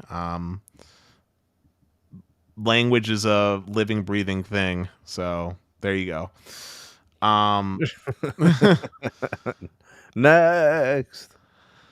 Daryl J, how would you go about convincing Verizon to update their fiber in an apartment building? I currently have 300 by 300, but receiving 270 by 170. Tell them how you did it, Dennis. 6 months of testicular pain and large consumptions of alcohol and caffeine. No, jokes aside, if you're in an apartment complex, you're basically screwed, because even if you could somehow convince Verizon to actually get off their butts and try to fix the problem, you're dealing with a landlord. And I don't know how cool your landlord is, but if it requires any type of drilling or you're running of like fiber or Ethernet or anything like that, the apartment complex is probably going to be no bueno. Your best bet, and I feel bad saying this, but your best bet is to look for a better option. If the fiber is bad, right, and Verizon's unwilling to fix it, I don't think it's necessary that it's bad. It just looks like he's not getting what he's paying for. Right, but that would be considered bad fiber, would it not? If you're not getting the performance that you expect from fiber. Well, they should be coming out to tend to it for sure, yeah. So the way you do this is you find a proper god in the list of tens of thousands, and then you figure out the type of burnt sacrifice they require, and then you do that praying to them that your FiOS stays up and improves. I don't know, consider filing an FCC complaint or a Better Business Bureau. I would not recommend that. Hold up. I would not recommend that, Sneak, because that's when ISPs will then go hands off. You'll be dealing with their legal, and they basically tell you to go screw yourself. Mine worked out pretty nicely. Trust me when I say I did something like that before with one of our favorite ISPs that we talk about behind the scenes. It doesn't always end well. I promise you that. Anyway, I mean, last ditch resort, go for it. But if you're going to do that, be ready just to switch at that point. Yeah, definitely make sure you're ready to switch. That is 100% fact. Good point, Dennis. But, okay, moving on. Basically, short answer, and sorry to be blunt, but you're screwed. Yeah, it's Verizon. They probably forgot they installed it in your building. Yeah. No, seriously, Verizon is the most painful. Honestly, I don't know if I'm even allowed to say this, but I think I have PTSD nightmares at this point of dealing with Verizon customer care. I've never met worse. Hey, I'm going to continue this with a comment saying, and mind you, I'm quoting Joshua Henson saying $5 to the Donate to Doxis Dennis Wig Fund. Sneed, that has to go to me now. You owe me $5 on PayPal for a wig. I got you, bro. I'm honestly, real talk. I'm cool with being bald, but I'd be down for a fun wig, like something like super not like an actual wig that people wear, but like get you a T-Mobile beanie before we do that, Dennis. Oh my god, dude! Yeah, well, dude, that's the thing, bro. I'm thinking like maybe like a pink hair wig. I have a T-Mobile beanie in my no, a pink hair magenta wig, bro. Like that would be awesome, and I could wear my T-Mobile beanie with it, dude. That'd be funny. All right, anyway, next question from Fred. Next.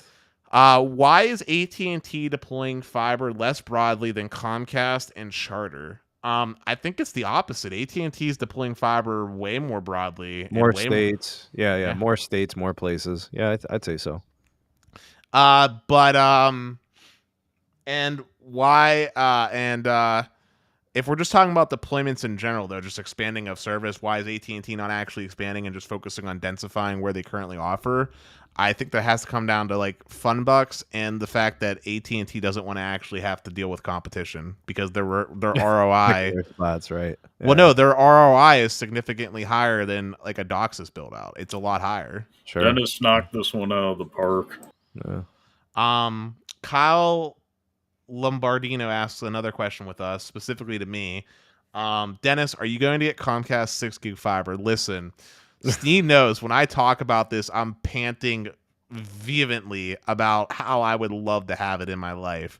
It is, God, you're getting me a little too overexcited here. Okay, it is literally the god tier of internet connectivity. You literally cannot get better unless you're literally buying enterprise itself.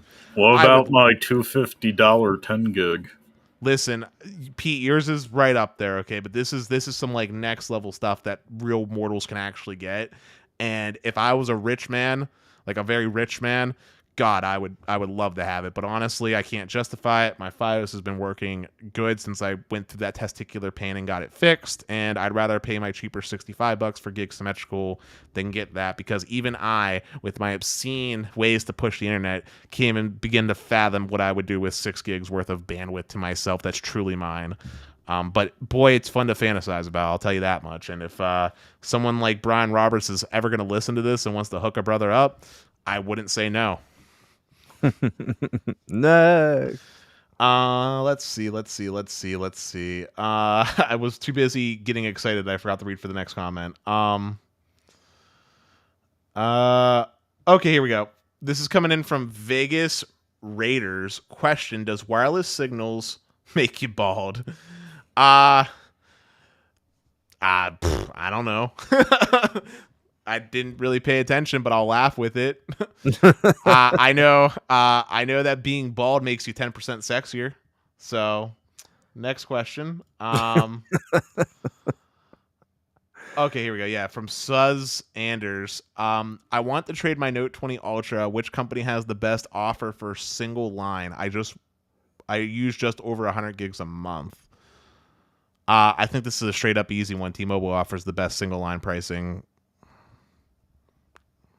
Yeah, but AT&T's got great trade-ins, man. True. So I'd look at those two. I don't know how. I guess Verizon does some nice things, but your single line's going to be probably more expensive than the others for similar experience. I guess if coverage and reliability is not an issue, you go with the more affordable option, which is probably going to be coming from AT&T or T-Mobile. This isn't really a question, but it's a statement. Josh is telling me that apparently Metronet Fiber will start to deploy multi-gig up to 10 gig symmetrical. They're in Pittsburgh. Not sure when it will hit, though. I personally have looked up Metronet before, but I didn't see any places in Pittsburgh where they were available personally. I just want to say really quickly, and Sneed, I think you'll agree with me when I say this. I really don't need 10 gigabits worth of bandwidth. I don't even need 2 gigs worth of bandwidth. All I need is my gigabit connection to be rock stable, and I'm fantastic. That's already unlimited bandwidth for my needs. Sneed, would you agree with me that gig is basically unlimited bandwidth as it is?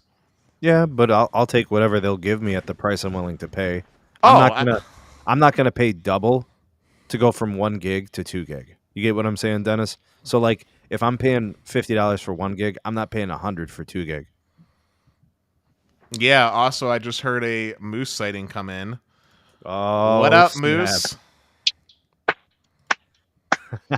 Oh man! And by the way, you definitely need 5 gig internet. Okay, if you're downloading a huge file, I don't want to wait an extra 10 minutes. I want it in 2 minutes. Yeah, but Moose, at that point, the bottleneck is literally going to be your freaking hard drive or your CPU Correct. trying to decompress the freaking And download sometimes or those the are server. like 500 megabits per second. Yeah. 300, 500. So like, they're going to have to really open up those cloud services and those server capacities because, the 1 gig might be all that matters at this point. Listen, I'll put it to you this way, Moose. You giving me a 5 gig internet connection is like giving me a fire hose hooked up to the fire pump when all I needed to do was water my garden. You're exactly. There's other bottlenecks. It's true. I'm telling you, man. Now, if I had Still needed. if I had the AT&T Priority Pass or whatever that thing's going to be called, Right. count me in. Right. Moose, I'll put it to you this way, bud. I would rather have a slower connection like what Comcast is offering, which has like a direct, like it skips over every node and it's just direct to the head end, sharing the same freaking like server racks that like Google and everybody else uses. So I could have like the lowest hop count possible. I'd rather have that than like say 20 gig from AT&T. Like I'd rather have 6 gig with their like Metro service that Comcast is offering with like 2 static IP addresses than 20 gig from AT&T. Jesus. Look, bro, it's next level, bro. You can't blame me. All right, we got to move on. Next. Keep going. All right, so we got an actual question coming in from Vegas Raiders.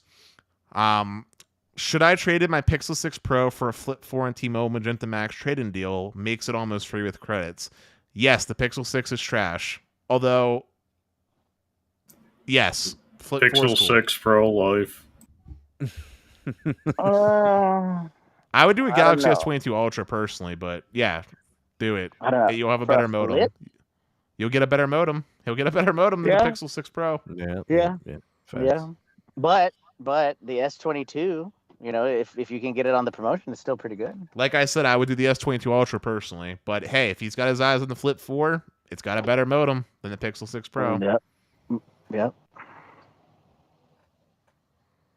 Just make sure that you're on Magenta MAX. Here, Fred William has a question. Can we do a poll? Who has telco fiber versus who has cable fiber offerings in their hoods? I think that's a great poll. Sneed, do you want to make that for us? Yeah, does he want to pull the live chat, or does he just want to pull the panel? I think he wants to pull for the live chat. Hey, listen, how about this? We'll pull the panel and do it for the live chat. How about that? There we go. Make it while you're doing it. And while you're doing that, I'll just give the answer of technically I have fiber offerings from Comcast with the Gig Pro, but in reality it's fiber from Fios, Telecom, Verizon, and then coax from Comcast. Oh, and then Fred added a C and a D option of who has both and who has neither. And Sneed in the private chat says he secretly hates me. I have... Wait. That was a secret? I guess I have telco fiber.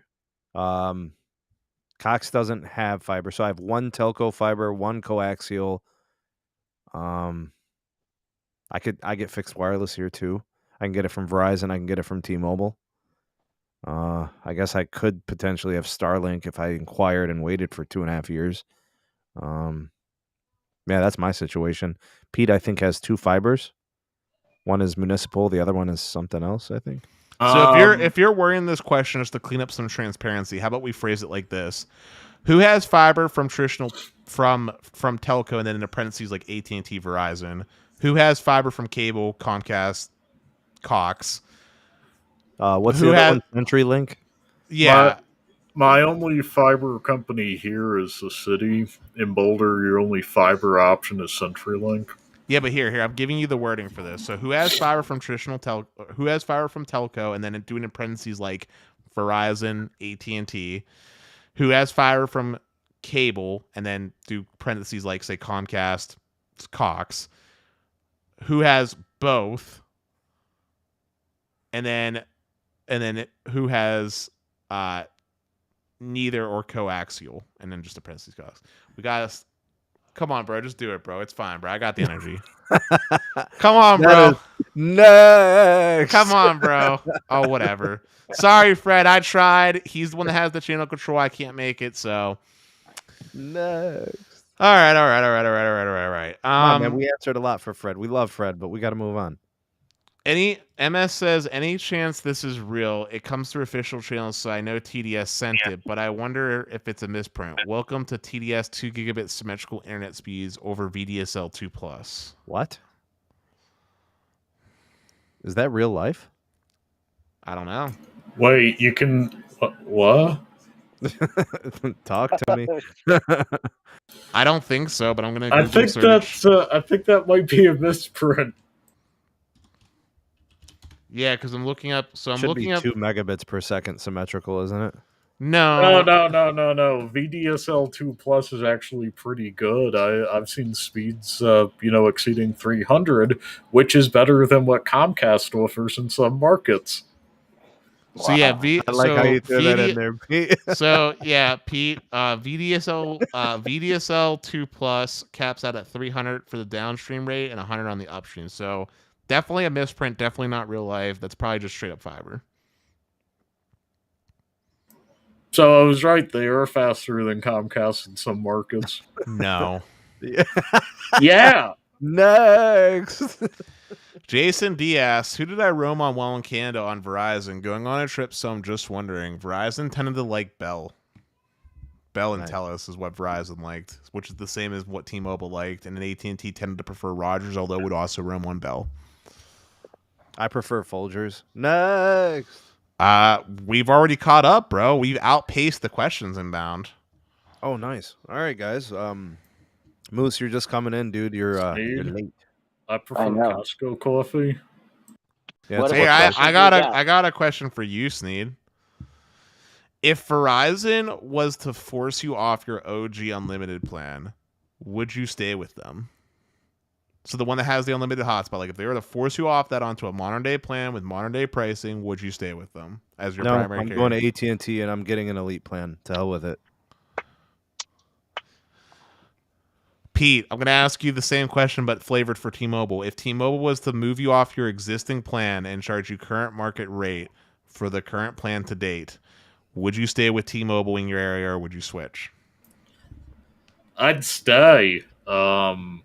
Again, AT&T has shoddy coverage. Like there's some Swiss cheesing going on here in my city, and the other plan on Verizon would still cost more. Yeah, Pete's situation is a little different. T-Mobile's good where he is. Verizon is serviceable, and AT&T has some troubled spots. So that takes AT&T out of it. You know what I mean? But I wasn't trying to say he could have switched to Verizon in his scenario. Like I think his experience on T-Mobile is that much better than Verizon in his area. It is. It's more modernized, so I think that's more modern, and the N71 actually gave him more coverage than what I was getting in the mountains on Verizon in Boulder County. Also, we had a question come in from Greg. He said, real question, does cellular connectivity matter to you on a domestic vacation? So a vacation within the U.S. 100%. If he's asking, does it matter enough to me to make me want to switch? The answer is no. I care more about where I spend 99% of my time and what the service looks like here than I do when I do a vacation. But yes, it does absolutely matter because if I'm going to try to drive somewhere in the U.S., I absolutely need to have some level of connectivity on the highway so I don't just get lost and deserted. So yeah, it does matter. But not enough necessarily to make me switch either, if that makes sense. Yeah, I kind of agree with Dennis. Situational, lack of coverage while on vacation. I don't know, man. I mean, if I'm in my home area 99% of the year, I'm picking whoever's the best at the best price for that 99% of the year, Like, I don't care about coverage from Verizon in the middle of Montana when Verizon over here in Pittsburgh isn't as tremendous as AT&T. Yeah, and you're only driving through Montana for like an hour or whatever. Yeah. That spot might only be for like 5 miles. Yeah. Or 50, whatever. Also, we haven't addressed this yet, so I'll do it now. MS, thank you for the super chat. Hey, thanks, man. We appreciate you as well. Honestly, shows like this couldn't exist without you and all the other people that are watching. So sincerely, thank you for supporting my man Sneed and also for being a friendly face over at the Best Phone Plans. And when Pete decides to do one of his live streams, we should also definitely show him some support because he'd be doing some cool stuff sometimes.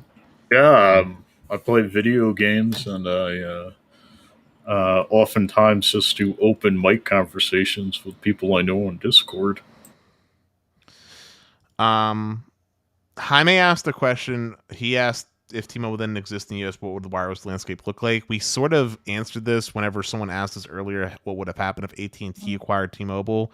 And the short answer is the wireless landscape in the US would suck and basically look like Canada or worse. Agreed. Next question.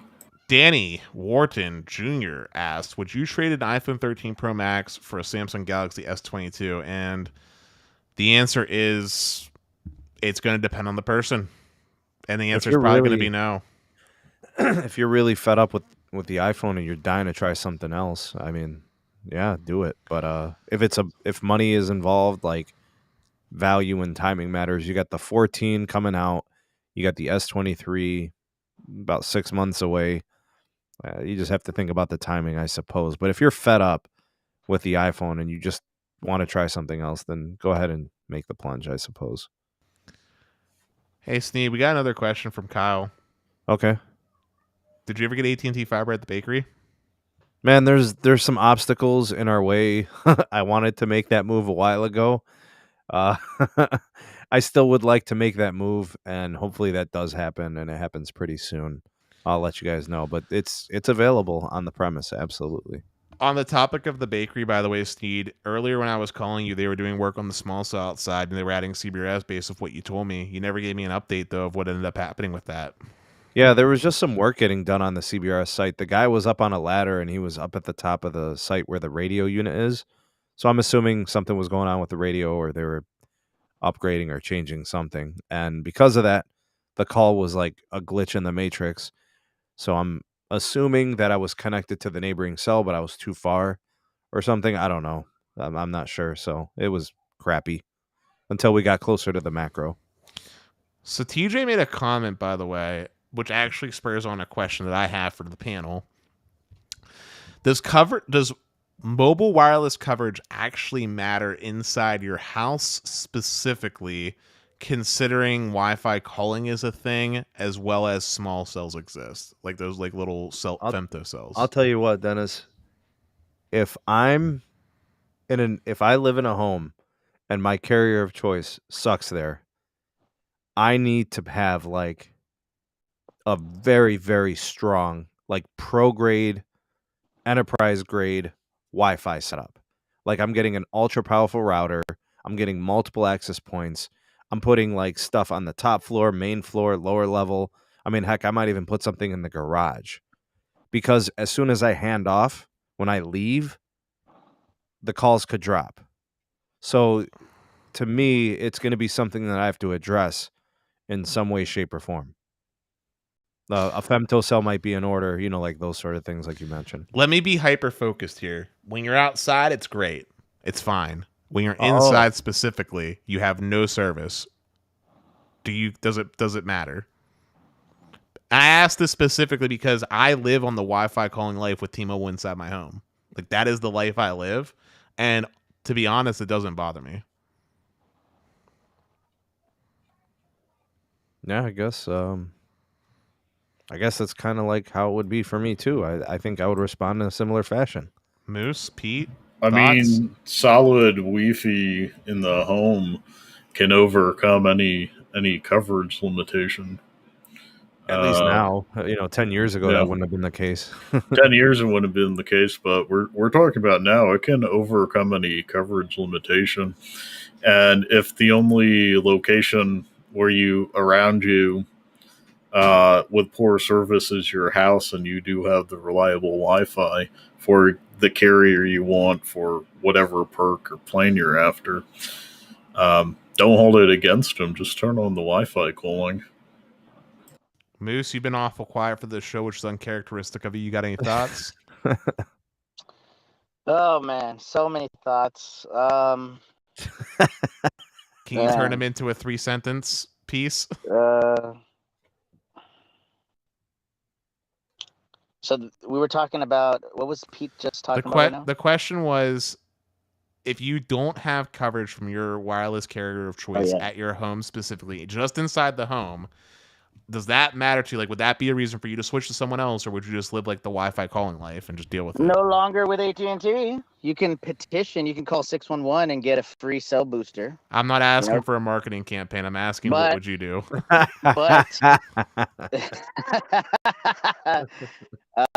Yes, absolutely. There's a lot of people out there that if they don't get a call from work, that's it. They're done. Their livelihood is screwed, right? We also have some cases where emergency situations, right? If you cannot get a call from, your aunts or your family members because of poor coverage and Wi-Fi calling is not reliable, then of course. Wi-Fi calling is Wi-Fi calling, so it's going to be whatever. Like, so you're saying yes, you'll switch? Yeah. Okay, cool. So 3 no's and a yes. Perfect. All right, next question. Santiago Hernandez says, this question might mainly be for me, but it's to the panel in general. What router and modem would we recommend for Xfindy's gig plan? The Lambo, dog. The Lambo. So for me, the modem's an easy choice. I'm a big fan of the Aris Surfboard S33. That's the one I personally have, and it's been a tremendous piece of equipment. It's great if you're just internet only. However, if you are looking to have additional services from Comcast, I'd recommend getting what's known as a I can't remember. I think it's an E something something something. It's the one that supports voice. It's the one that has like the telephony jacks on the back, and specifically Netgear makes a great one. It's like the CM2500V or something like that, and it supports voice, and it's great for the modem. For the router, disagree with Sneed on the Asus router. Unfortunately, I think it's cool, but it's overpriced for what it is. For the router, I would personally recommend going Asus, of course, just not the Lambo one. They have one that's like 350, and I think it's tri-band, and it has support for just normal Wi-Fi 6, which I think is plenty. You're a hater, Dennis. Or if you really want to be fancy and don't mind, I'm a big proponent of Ubiquiti with the Dream Machine Pro, especially with the new special edition version. Junk. Are you freaking kidding me? Yeah, dude? it's junk, bro. The Lambo is the shit, bro. Shut your damn mouth, all right? Oh, you're salty, bro. But Ubiquiti Dream Machine Pro, Asus makes good routers. Just Moose, you hear this blasphemy, bro? I just wouldn't recommend the Lambo, and then that he calls the Lambo. Or Netgear makes a really nice router with that actually has a 2.5 gig WAN port, which would be perfect. Yo, Pete, we live in the Asus life. You know how we do. Mine's an Amplify. So he has Ubiquiti. From Ubiquiti. Nobody cares, all right? It's all about the Lambo life. It is Lambo life, but I swear by Ubiquiti prosumer equipment. And I'm rocking prosumer. All right, Dennis, next. Vegas Raiders coming in with another question. Will Dish Mobile fail? Do they need a sugar daddy? Amazon or Google? This is like a 3-part question, so I'll try to keep it short and answered. Will Dish Mobile fail? Depends on how you define failure, but I think no. I think they'll get some subscriber count, and I think that will be fine. Do they need a sugar daddy? Yes, if they want to expand onto like being a real competitor of the likes of to an AT&T or a Verizon, they absolutely need a very heavy cash injection and some infrastructure support. Dennis, go ahead. They have a sugar daddy, Amazon. I'm talking about Amazon taking a more larger approach than what they already are. And yes, which company do I think would be good for Dish? Honestly, if we're talking about the most complementary company for Dish, it technically would be AT&T, just buying them because everything about that is synergistic, but that's terrible for us as consumers. And so I'm going to say Comcast would be a really good pairing for Dish. Big cable. Let's do it. Well, Moose, get in here, bro. Yeah. Oh, my God. Where to begin on this one, man? Because I'm just like, this is some blasphemous. All right, will Dish Mobile fail? Yes or no? Dish Mobile will fail because they've already failed. Okay, do they need a sugar daddy? They are literally already failing, and they haven't even begun. Jesus Christ, dude. Look. The second question, who would be the partner for Dish? It's not going to be Google, and it's not going to be Amazon. If it was going to be them, they would have already done it because it was so cheap. It's probably going to be a cable. I do agree on that with Dennis. Look, they're not going to want to do anything until Charlie Ergen gives up power. It's as simple as that. That's the problem. You're going to have to buy him out. The moment he rescinds his, what is his title? Chief shareholder. He's the imperial chancellor of the Dish Mobile Communications empire. Yeah, exactly. He's literally like Thanos, and everybody else is just like the rest of the universe that could be gone in the snap of a finger. So yeah, he's got to go, and that's part of the reason why I don't think they have too much faith in him. Anybody want to add anything? No. All right, next question then. Next. Fred Williams asked, do the Xfinity router and modem recommendations apply to Spectrum Gig 2? Yes. The routers, yes. Routers are independent of any ISP. You could take that and use that for anybody. Modems, not so much. I'm not super familiar with what Spectrum's modem requirements are because they all have different firmware support and speed tiers.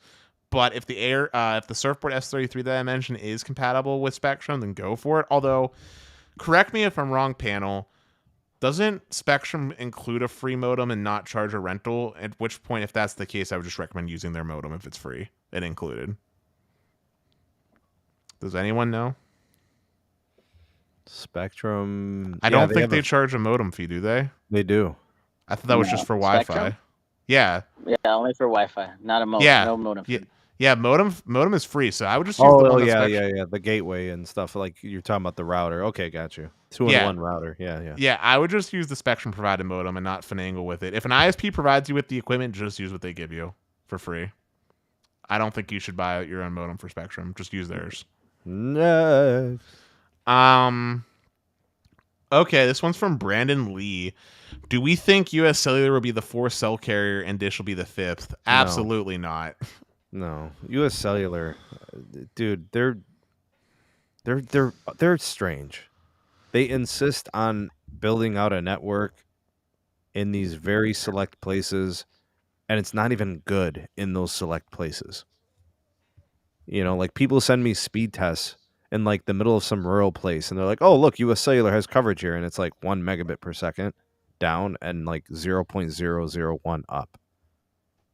And they sell fixed wireless for like $90 a month for like 25 megabits.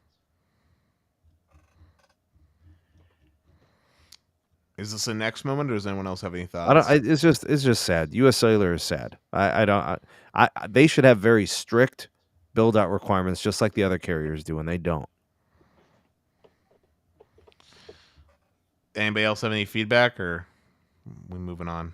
Dish is going to be much more good one. I don't know enough about US Cellular to make a true comment. They make Verizon look like they're the affordable carrier with their pricing. Jeez. All right, next. So there's a lot of chatter. It's not really questions going on, but someone asked, like, do we think AT&T will expand coverage past Verizon earlier at some point, which we already kind of answered this. And the question was, was about define coverage was the complicated answer from Pete. My stance was AT&T already surpassed Verizon in coverage, and Sneeze said he believes Verizon surpassed AT&T. So depending on who you're asking, who knows?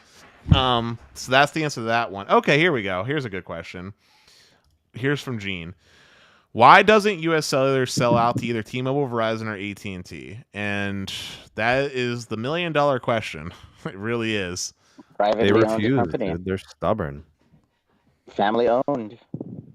I think the actual answer though is this. It's because Verizon, AT&T, and T-Mobile haven't shown aggressive interest in expanding their native coverage and continue to pay for basically roaming. So they have a unique business model where it kind of works. And like I talked about their egregious pricing, they're making a very healthy profit off of those rural subscribers. So I think it's just because they're in a unique position within the market, and there hasn't been a pressure point that has shown them the light of day that it's time to just sell.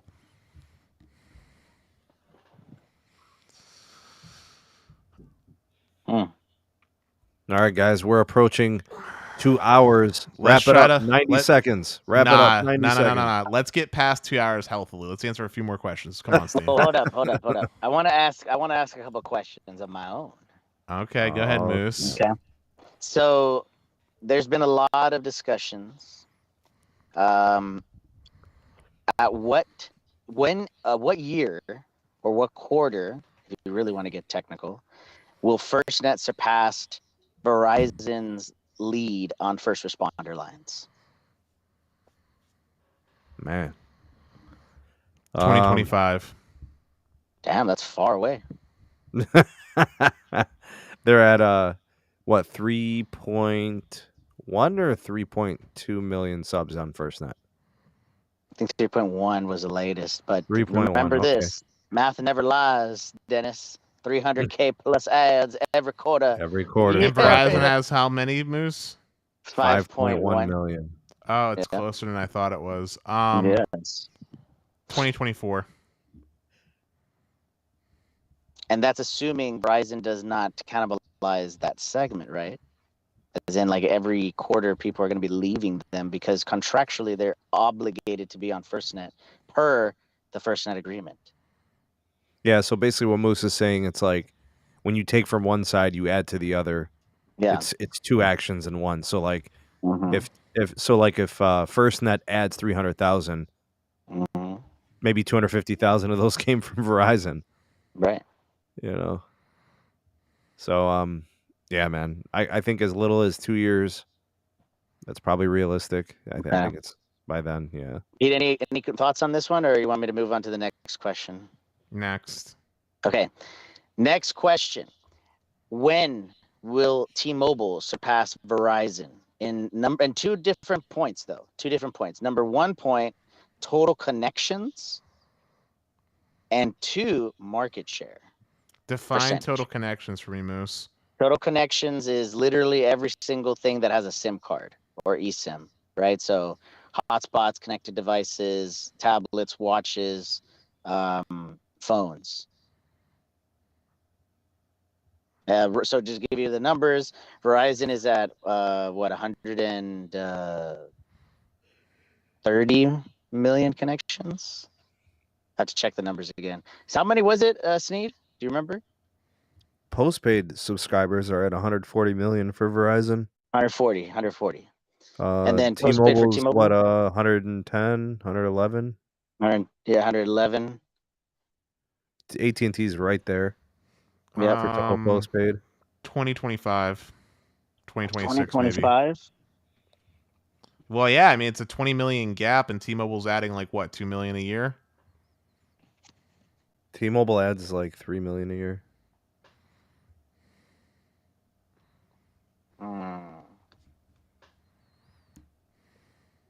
So and AT&T's been doing that too, so.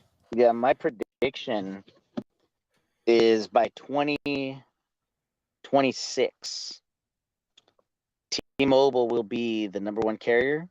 Verizon will be second. And then immediately it's surpassed by the Death Star. I'm telling you right now, the prediction is set. 2026, Verizon is if it continues the way it's going right now. Hey Moose, tell them you're undefeated, bro. Tell them you're undefeated. Oh yeah. So Dennis, okay, I know only 2 guys that are better than me, and I'm both of them. Quote LeVar Ball. And number 2, I'm undefeated, never lost. Never also, lost, LeVar bro. Ball. Actually, controversial take. Can I say it doesn't happen? No, that's impossible. How? Why is that impossible? How is that? Okay, this is definitely a conversation piece now. Okay, tell me why that won't happen. So I think what Dennis is saying, Dennis, correct me if I'm wrong, you're implying that the marketplace will mature between now and then at some point Verizon stops losing and maybe gains some? I'm saying, so the phrase here was connected devices, right? Yeah. Well, what I'm thinking about here is T-Mobile, for intents and purposes, has no business segment like at all. And who has the most connected devices per account? Business customers. No, business customers. Business, yeah. Mm-hmm. And I don't see T-Mobile ever really penetrating between now and then. So like it's going to be trading blows between AT&T and Verizon. And it's really just going to come down to if Verizon responds to stop the bleeding. And the answer to this is I do see them responding, and either stopping the bleeding to the point where they can't be usurped, or even, like Sneed touched on, possibly seeing growth again. It's an ebb and flow. The market's mature. I don't necessarily see like a supernova happening where like all of a sudden the worst performing carrier historically just magically becomes number 1 in everything. I'm going to put a scenario together where, and by the way, this scenario is very plausible that this might happen. What if Hans stays for another 2 years? So by end of 24, he leaves. 23, he leaves. And we see the same situation, right? That we've been seeing from Verizon. Now, he said that promotions are not sustainable, right? The intensity of this promotional landscape are not sustainable. Okay. Well, Mr. Hans, European, MF guy, like I don't understand his methodology, because your competition, including Dish, are going to, and MVNOs are going to be doing promotions to attract customers. right? Not only this cycle, next year's cycle, the following year cycle. Why? For 3 reasons. You're going to be protecting your base, okay, with these promotions. Number 2, you're going to be growing your base because you're going to attract more customers from your base, Mr. Verizon. And 3, you have to get more people onto your network, because if you have all of this capacity, the investors are going to be like, how are you monetizing the damn thing? Why are we giving you all of our money if you're not doing anything with it? One of these days, Verizon is going to wake up, and I think the day will come only when Hans is out. But until that day comes, Verizon will be bleeding consumer customers until that day when Hans leaves. I am but now on record. they are selling the network to Comcast and Charter though. Now, And yes, that is true. and they are servicing a lot of the MVNOs and wholesale agreements. So it's not that they don't have anybody on the network. But yeah, I mean, I agree. They should be monetizing all that capacity they paid for to the maximum. They should be optimizing, maximizing postpaid retail proper, prepaid MVNO wholesale, IoT, the whole thing. I think you're right about that, Moose. And you know what else is something that I forgot to mention about this MVNO agreement that Verizon has with Xfinity and Spectrum? The day that Xfinity expands their CBRS and Wi-Fi footprint, and the same with Spectrum, Verizon is honestly done. Because the amount of money that you're going to be getting from those customers is going to be so small. They're just going to be getting a little bit of the access fee, right? The access fee, and then a little bit more because, these people roam a little bit outside of the Comcast Spectrum network area. And by the way, I just found this out. Comcast has almost 95% offload from cellular to Wi-Fi. I am shocked. So how is the adjusted EBITDA still $13.15 For which one? for wholesale MVNO? Yeah, $13. Because Comcast right? is a small portion of the wholesale MVNO space. Postpaid EBITDA is like $18.30. The MVNO is like $13 and something cents. I'm saying that Comcast out of the whole MVNO pool is a very small portion of Verizon's MVNO pool. What? They add 300,000 a quarter. Right, but I'm saying the total number, if we're looking at a pie chart, Comcast might only make up like 5-10% of that pool. How many customers does Comcast have with wireless? I think it's maybe 8 million. No, Comcast and Charter together have like 9 million. Oh, then it's like 4, maybe 3. Yeah. Which, if you think about Straight Talk having like what, 20? Boost Mobile has 8 million subscribers. They have more customers collectively between those two MVNOs than Boost. That's substantial. That's meaningful. AT&T fought T-Mobile for the Dish contract for Boost Mobile. Why wouldn't Verizon want this deal? What deal are we talking? Hold on. I thought the question was in regards to Moose's conversion and EBITDA. Well, no. I mean, I present it as EBITDA because it generates revenue. I mean, it generates... No, Verizon wants this deal. I'm answering. You're asking why is you said why is the EBITDA this price point? And when Comcast. Well, no, I mean everybody. X. Well, the assumption is that they're not making money on this wholesale deal when they are. Yeah, like they it's are profitable. making money. And it's still profitable. Nobody said they're not making money. But so watch this, Moose. So did you watch the last video I did on Roger's article? Not yet. Okay. There are 9 million customers on Charter and Comcast for wireless. 27% of them came from whom? Verizon postpaid. Verizon. So where did the other 73% come from, Moose? Everybody else. AT&T and T-Mobile. So Verizon traded no growth for Comcast and Charter to grow for them. How you like that? That's a pool of 6 million customers that they weren't getting based on their plans, based on their promotions being ineffective. They're letting Comcast and Charter work for them. And all they had to do was trade $5 EBITDA. That's all they had to do. And now they're in a pool for 6 million customers. How you like that, Moose? What happens when the trade instead of $5 EBITDA goes to 10 because you're not getting the same network Totally access agree. charges? Totally agree. I'm looking at the numbers now. How are we talking about this in 5 years when they've got legitimate small cell builds and they're 90% of their customer traffic is now on native? Now the conversation is legitimate. So how is Verizon going to make the money in 2028? Yeah. And I believe that they're going to have to raise the wholesale rates on these MVNOs, and that's when Spectrum and Xfinity are going to be shopping. They should be shopping now. They're already shopping. Some of them are. Hold on a second, Moose. They already are shopping. They've been shopping. That's Yeah, why. I don't think they're actually legitimately shopping, and I'll tell you What do you why. mean? Hold on. Wait. Listen, I have insider stuff right now. I'm going to leak. Relax. Chill. You're not the de facto god here, bro. Chill. Okay, listen. I am a very proponent of capitalism. Okay.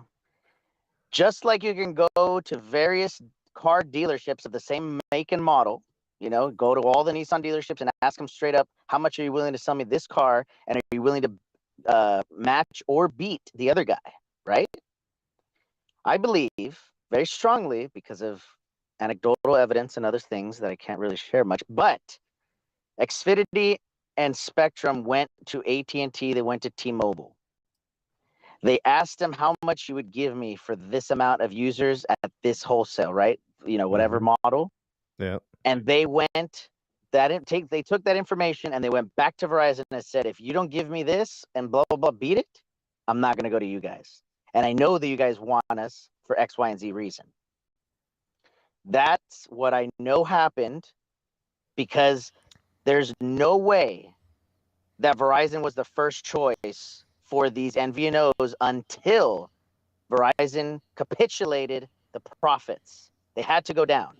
I'm aware, but I'm misunderstanding what this has to do with shopping around now in the present. So in the present, right, the reason why those customers are happy, right, is because of two reasons, right? Those MVNO customers. Number one, they get a really good price point. Okay. Number two, and more importantly, when they're not in footprint of the Wi-Fi or CBRS, they get Verizon, which is reliable enough. But keep in mind what I'm about to say. Once Verizon brings those rates up, people are going to be like, why didn't I just go back to AT&T, T-Mobile, or Verizon? It's the same price anyways. So you're supporting what I'm saying. I'm not following you here, Moose. What I'm saying is that right now they have contracts, right, of what, 5-year deals, 8-year deals? They're like 10, 15-year deals. Dude, they're perpetual. Long-term deals. They're perpetual. Yeah. Long-term deals, right? Yeah. I don't believe that they're shopping right now. Oh, you're so wrong, Moose. You're so wrong. I know for a fact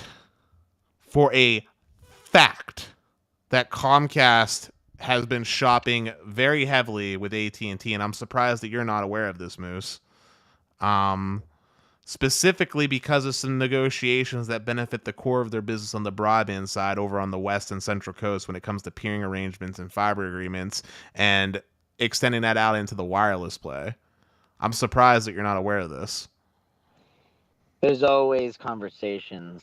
But at the end of the day, how many people are actually going to... Comcast, listen, the synergies that Comcast has with AT&T for what Comcast cares about actually outweigh the synergies that happen with Verizon. Because let's make one thing really clear.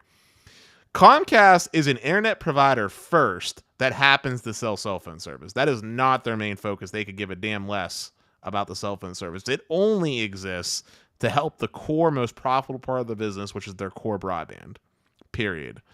And while they are doing things to reduce their cost of offering that mobile service so that they can eventually maybe in the future make a profit off it, it is not the core focus of their business.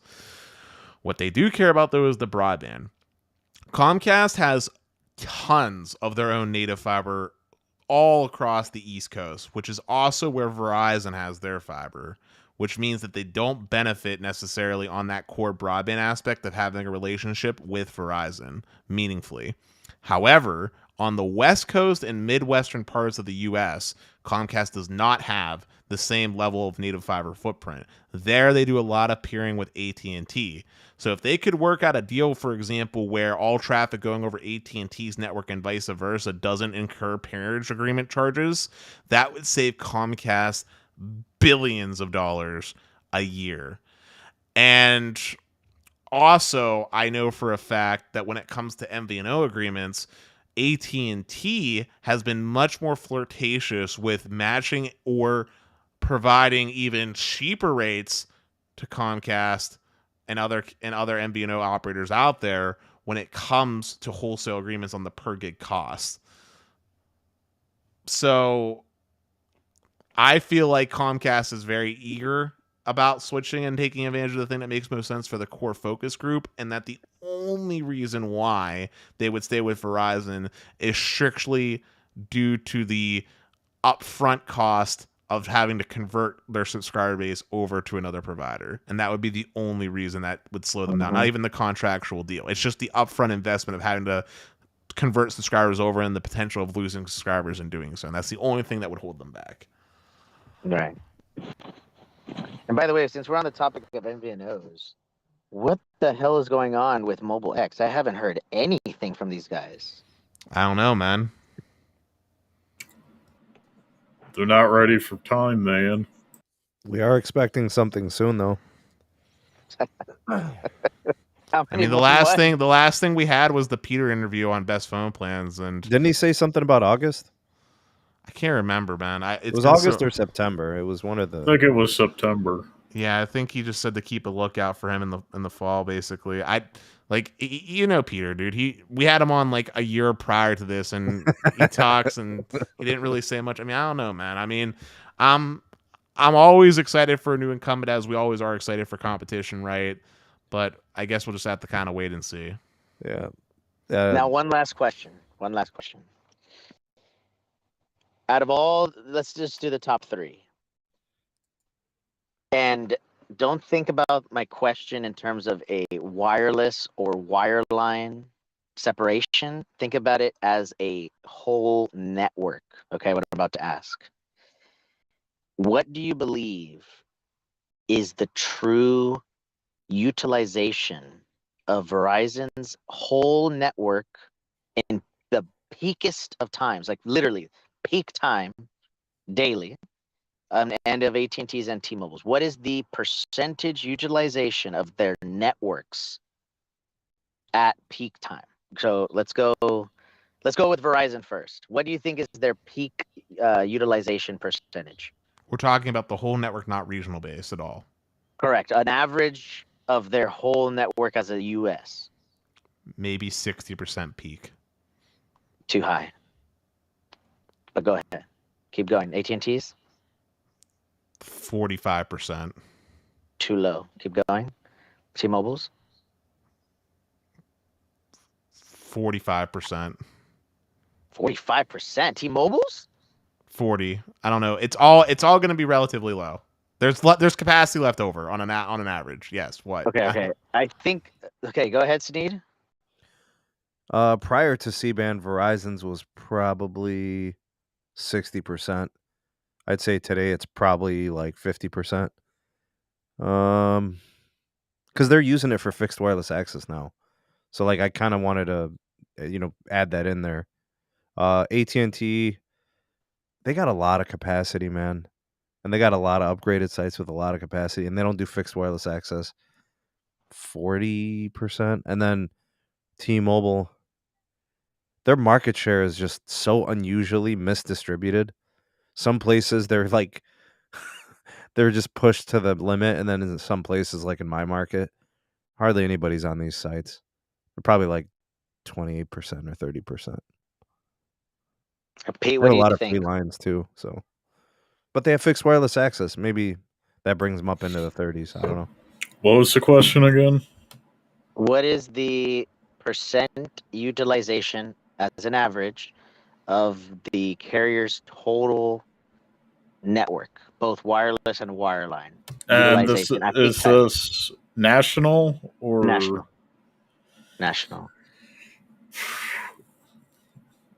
I'd be surprised if everybody but Verizon was above 40%, and I'd be surprised if Verizon was above, I'd want to say 45, 47%. Okay, so this is what I know, guys. Verizon's utilization, because they had to increase it to 400 gigs on their overall network piping, right? Remember that? Yeah, they did. Recently, right? Yeah. Yep. Their utilization before they did that was approximately 75%. After they did that, it's now at 40%. Nice. AT&T's is now at 50-some-ish%. But they upgraded T-Mobile, the 400 way before Verizon did. And well, they're now at 800. AT&T. Yeah, they've upgraded. Yeah. Right. AT&T's now at 800. But T-Mobile's, and I'm sad to say, is close to 80%. A lot of growth, man. I mean, Can I ask an honest question to you, Moose? Yeah. Does it matter that they're at 80%? Yes. Yeah, they're gonna have to upgrade soon. Yeah, they're gonna have to upgrade. They're gonna have to upgrade, but like, it doesn't become a problem until you're in the high 90s. Yeah, but it's not even a problem. Even like, they have plans to upgrade. They know it. They're looking at their utilization and they're looking at their growth. Yeah. Oh yeah. Yep. All right, guys, I gotta go, but I'll be back in like probably 10 minutes if we're still on. If we're still on, I'll be right back. All right, man. Sneed, we've been going for a good minute, and I appreciate you sticking with me. Let's answer just a couple more quick questions in the comments, and I promise I'll let you go to sleep. Yeah, man. All right. So, all right, next question. I've been saving this one. I've been keeping my stuff in the here we go. It's from Fred. He was asking way earlier, what's the best price you were able to negotiate for gig fiber from a cable company? Sneed is the answer is probably nothing, right? Like, gig fiber is not even an option for you from a cable company, right? No. So the only way you can ever really negotiate is if you have multiple providers with the same type of service. So if one offers you, gigabit fiber, the other one offers you some form of coaxial that's like fast downlink but weak uplink. Because it's apples and oranges, they likely will not really negotiate. They'll just offer you whatever the best promo is for that month or whatever. That's my vote. Yeah, I was gonna say you kind of need multiple providers that sell the same type of service, and even when you have two, it's still not necessarily enough. Verizon, but follow-up question from Fred. This was the one I was actually looking for, and I'm hoping you can answer this, Sneed. Why does T-Mobile have 110 million when the combined company had 142 million using the 2019 numbers? How is that? Where did he get his numbers from? That's why I'm asking you. You're the numbers guy. Yeah, I have no idea where he got his numbers from. I know that Sprint had like 40 million customers, and T-Mobile had like 60-some million customers. So, yeah. I think somehow, some way, like giving up the boost.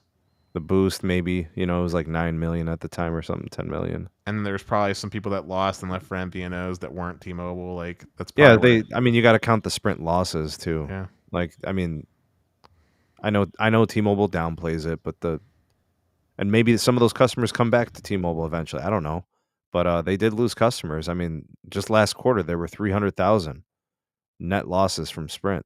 The churn's real, dog. All right, next question. Next. Would Dish Mobile and Starlink merger have synergy? Oh, God. No. They hate each other. I also agree with a no, but not because... No, next question. I also agree with the no, but not because they hate each other, but because Starlink lacks all logistical support to actually fulfill delivering a product here in the U.S., and honestly, that's the biggest problem that Dish is lacking is building out and delivering a product. So, no. Hey, Moose. Alrighty, sorry about that. I'm back. Try. Yeah. Okay. You were Keep going. missed. Keep on with the questions. Let's keep going. Here's one just for you. How is AT&T's 5G Plus build out going? Ooh, excellent. Absolutely Excellent. tremendous Dude. build. So, just to give you an idea, right? The Cha-Cha Sneed here, right? His home site, was supposed to be slated for November launch, right? But because the supply chain is doing good, this site, and by the way, there's been some technical issues, obviously, because the equipment's now been there for 4 weeks and it's not turned on. But I've had reassurances that his site will be turned on before the end of the month. So that gives you an idea, right? We're in August now, but it was supposed to be for November. So they're ahead of schedule by a minimum of 3 months. Yeah, that's the way I see it. They're working fast. Yeah. Yeah, that's how Sneed was telling me about it. Yeah. So I've literally seen 5G Plus in areas where Verizon only had band 13 in the middle of nowhere up in Mercer County. So I would definitely say the build out's going well. That being said, I'm going to make a controversial statement here, and I'm probably going to piss off Moose when I say it, but as far as my actual experience being on 5G Plus, I haven't noticed a real improvement in Pittsburgh being connected to it. In fact, I'd rather be connected to AT&T's dedicated N5 with the LTE carrier aggregation because I actually tend to get better performance for what matters to me, which is on the uplink side. So I get like 250 down, 100 up sometimes at my house, just being connected to normal, just regular 5G. 5G Plus consistently has worse uplink performance, and the performance drop off at range for some of the sites has been pretty dramatically hitting that uplink, and the downlink tends to not be really that much better than what I'm getting on the LTE / regular 5G side of things. I think it was because you're an anomaly, right, where your network quality before 5G Plus was already tremendous, right? And then not until you get to the 80 megahertz of C-band plus DoD, right, 120, you'll see the dramatic change, right, of your network experience. But in a lot of areas that were capacity constrained, super congested areas, right, C-band has dramatically improved people's lives. Yeah, I mean, the TLDR is like, I'm definitely happy to see it, to be clear. Like, I don't want AT&T to stop doing it. I just think that it needs a little bit of refinement. Like, the refined sites, like the one that's over in Manac on top of, like, the movie theater, tremendous, like, 3-mile range, tremendous performance, definitely great, right? Definitely God tier. However, that type of optimized site seems to be an anomaly in the ones that are being turned on currently by AT&T and other places, like, say, at the Robinson Mall, for example. Where, like, just being connected to, say, like, a normal, like, LTE carrier ag combo of, like, the 6 different bands that AT&T likes to throw together seems to be doing better performance-wise and reliability-wise. So I agree with you, though, Sneed. Moose, excuse me. I think it'll be a lot better once they have more megahertz on air. I just think the issue is that you're sacrificing some of the carrier ag when you're on that 5G Plus currently, and the 40 megahertz doesn't give for a grid trade-off. Right. But next, here, this is from Vegas. He said, with the T-Mobile / Sprint merger, half their MVNO with Google Fi drop out. What? No. I think he's talking about like the Sprint combo with T-Mobile on Google Fi. Is that what he's talking about? Yeah, I think he's trying to. I'm not sure what he's asking, actually. I just saw the question. Sorry. I don't know. Sorry, Vegas. If you could reword the question, that'd be great. I'm sorry.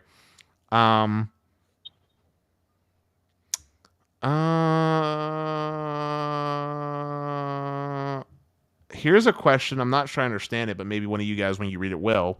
Fred Williams wants to know, how does Comcast and Charter's offload numbers compare? Do you know what that means, Sneed? Sounds to me like which one uses Verizon's gigs of data the least. And that's an easy one, Comcast. Yeah, Comcast has a bigger footprint. They have dedicated like more hotspot access, I'm sure. And they actually have CBRS deployed. Yeah, that is actually fact. Quick question on that.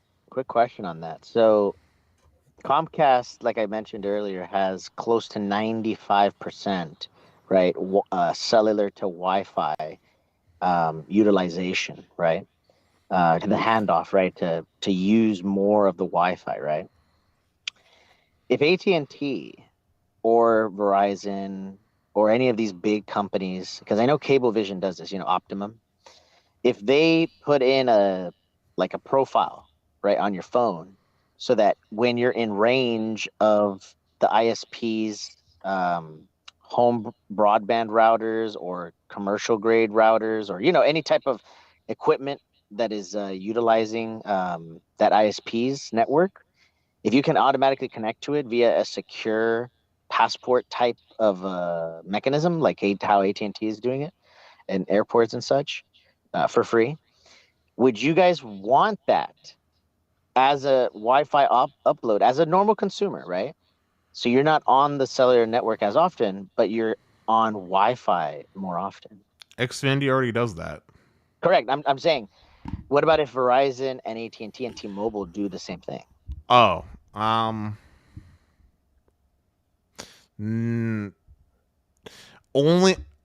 would only want that if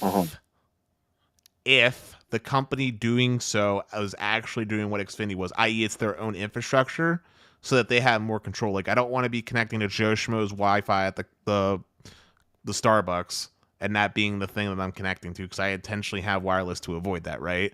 But if it's literally like something that's part of Verizon's infrastructure and it's their connection and they're, guaranteeing me like the 30x5, for example, speed that like Xfinity tends to connect to for most part, then sure, I'm down. Why not? And then there was a question, right, of why are you going to be siphoning off capacity from the customers' home broadband? Like, for example, the BGW 320, right, that Sneed has, right, for the fiber, for AT&T fiber, right? Imagine if it was broadcasting a free use Wi-Fi signal from that, but it's only connecting to AT&T customers, but it's not actually siphoning off anything, right? Because he has so much excess capacity on that line that he's not. Yeah, so that's literally what Xfinity already does. The Xfinity is basically boosting those people with their home security system that are out of the house. So they're boosting that, and they're taking most of the capacity. Yeah. And, everybody who uses cable is used to paying for 500 and only getting 350. Okay, Pete, that's not true at all. It's actually the opposite based off hard statistics. ISPs in what general, world not just do cable, you live in?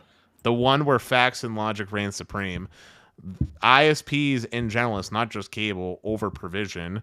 And if you look at data collected by the SEC, Ookla, old data that was collected from Root Metrics back when that was still a thing, and other places, you will see that cable operators deliver about 20%, between 10 and 20% above the advertised speed to consumers. But that's not why.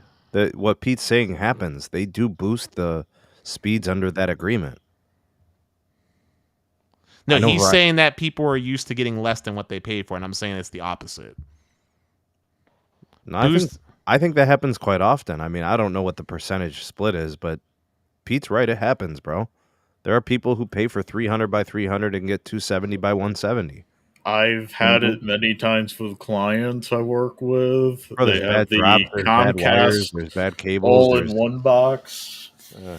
We get it. That's not boosting of speed. That's not boosting of. Hold up. That's not boosting of speed. Boost implies an performance increase, and he's saying that it's regular that they don't get the speed that they buy. But what we're talking about now is technical not technical limitations. Technical issues that need troubleshooted. This is not the norm, though. Right.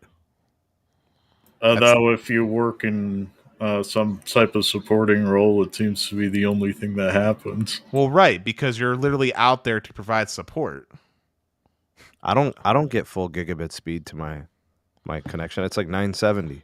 Yeah, but that's because you're using gigabit Ethernet cables. Gigabit Ethernet cables, Ethernet ports have overhead. The fact that you're getting 970 is actually above what I would expect. Generally, if you have a gig port, I wouldn't expect higher than 940. It'd be between 880 and 940 if you're connected to a gigabit port. Gotcha. That's not because AT&T isn't providing you the service. It's just because the port that you're like, if you had like I gotta upgrade hardware to do that. Yeah, like if you had a multi-gig port, like a 2.5 gig port, I guarantee you AT&T is probably giving you like 1100. Yeah, probably. Yeah. But going back to what I think it was what Moose was touching on, or maybe it was Pete was touching on it. It was something about we need 10 gig equipment in our houses. I have that already. But listen, hold up, Sneed. If you wanna pay the materials cost, I'll show up and install. Pete, I will give you the money to do it if you want to take on that project, but it doesn't do much for me. Like, to get all that additional capacity and to upgrade and do all of that, to just get that little bit of extra capacity that I'm not going to use, it's just a tough way to spend the money, man. But to Pete or whoever it was that was talking about dynamic like bandwidth allocations and stuff like that, Comcast doesn't really need to do that because going back to the whole utilization conversation, there's not really any nodes in their plant that are reaching a point where that type of mechanism would be required. This isn't like 2008 anymore. They have ample capacity available to them. And if we're talking about Wi-Fi hotspots, going back to that specifically, that Wi-Fi hotspot usage doesn't come out of the consumer's like speed allowance. There is lots of excess capacity available on that coaxial line that just isn't being tapped into for consumers to utilize. So anyway, next question. We'll move on. Let's see here. Vegas reworded his question from earlier. He said, how many MVNOs were using both T-Mobile and Sprint back in the day, basically? I don't know. I know a lot of them did. Not a lot of them. It was only like maybe like there's a lot of little ones. I mean, the major ones, Boost. He's saying like how Google Fi used both and would roam. Like how many were like Google Fi, basically? A lot of little ones. The major MVNO players are like TracFone, which used Verizon, AT&T, and T-Mobile, mostly Verizon. Who else was big? Cricket. Well, that's not really. Cricket wasn't using MVNO. T-Mobile and Sprint. Well, no, they had their own, and then they, AT&T. I don't know. It was like maybe three. No, he's not asking about customers. He's asking about like carriers that did like what Google Fi did. Maybe three. Maybe. But I don't know. We're at 2 hours, 37 minutes in. I definitely feel like I pushed you hard enough. I know you got a long day ahead of you tomorrow morning. Yeah. So I'll do what. Hold up, Sneed. You're going to be dealing with that nap life? Yeah, maybe. Try. Also, sounds like we're winding down. I want to shout out to all those generous people who super chatted. Hopefully I caught all of you. So Santiago Hernandez, Phony Bologna News, Kyle Lombardi. What? Pete, you should not be doing the names, bro. Lombardio, Jason Romulus, Cesar Gonzalez, Joshua Henson, and MS. Am I that bad, dude? No, you got half of them. You're batting 500, bro. In baseball, you'd be the king. Hey, I'd be an MVP. Yes, you are that bad. You should feel ashamed.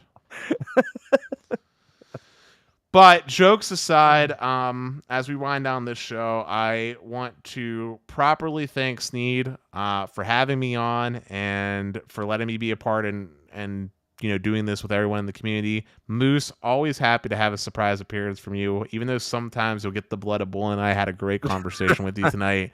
Pete, you should really do some live streams here in the near future. And to everyone else, thank you again. Without you guys watching, people like me and Sneed wouldn't be able to exist. Hey, Dennis. So thank you. What? The joys of remote work is when you're bored and you're working, you can talk about random things you see on the news. That's a dangerous topic. And if people show up, you can talk while working. That's a dangerous topic. But guys, with that being said, we are out of here, and this is a good old peace. Peace.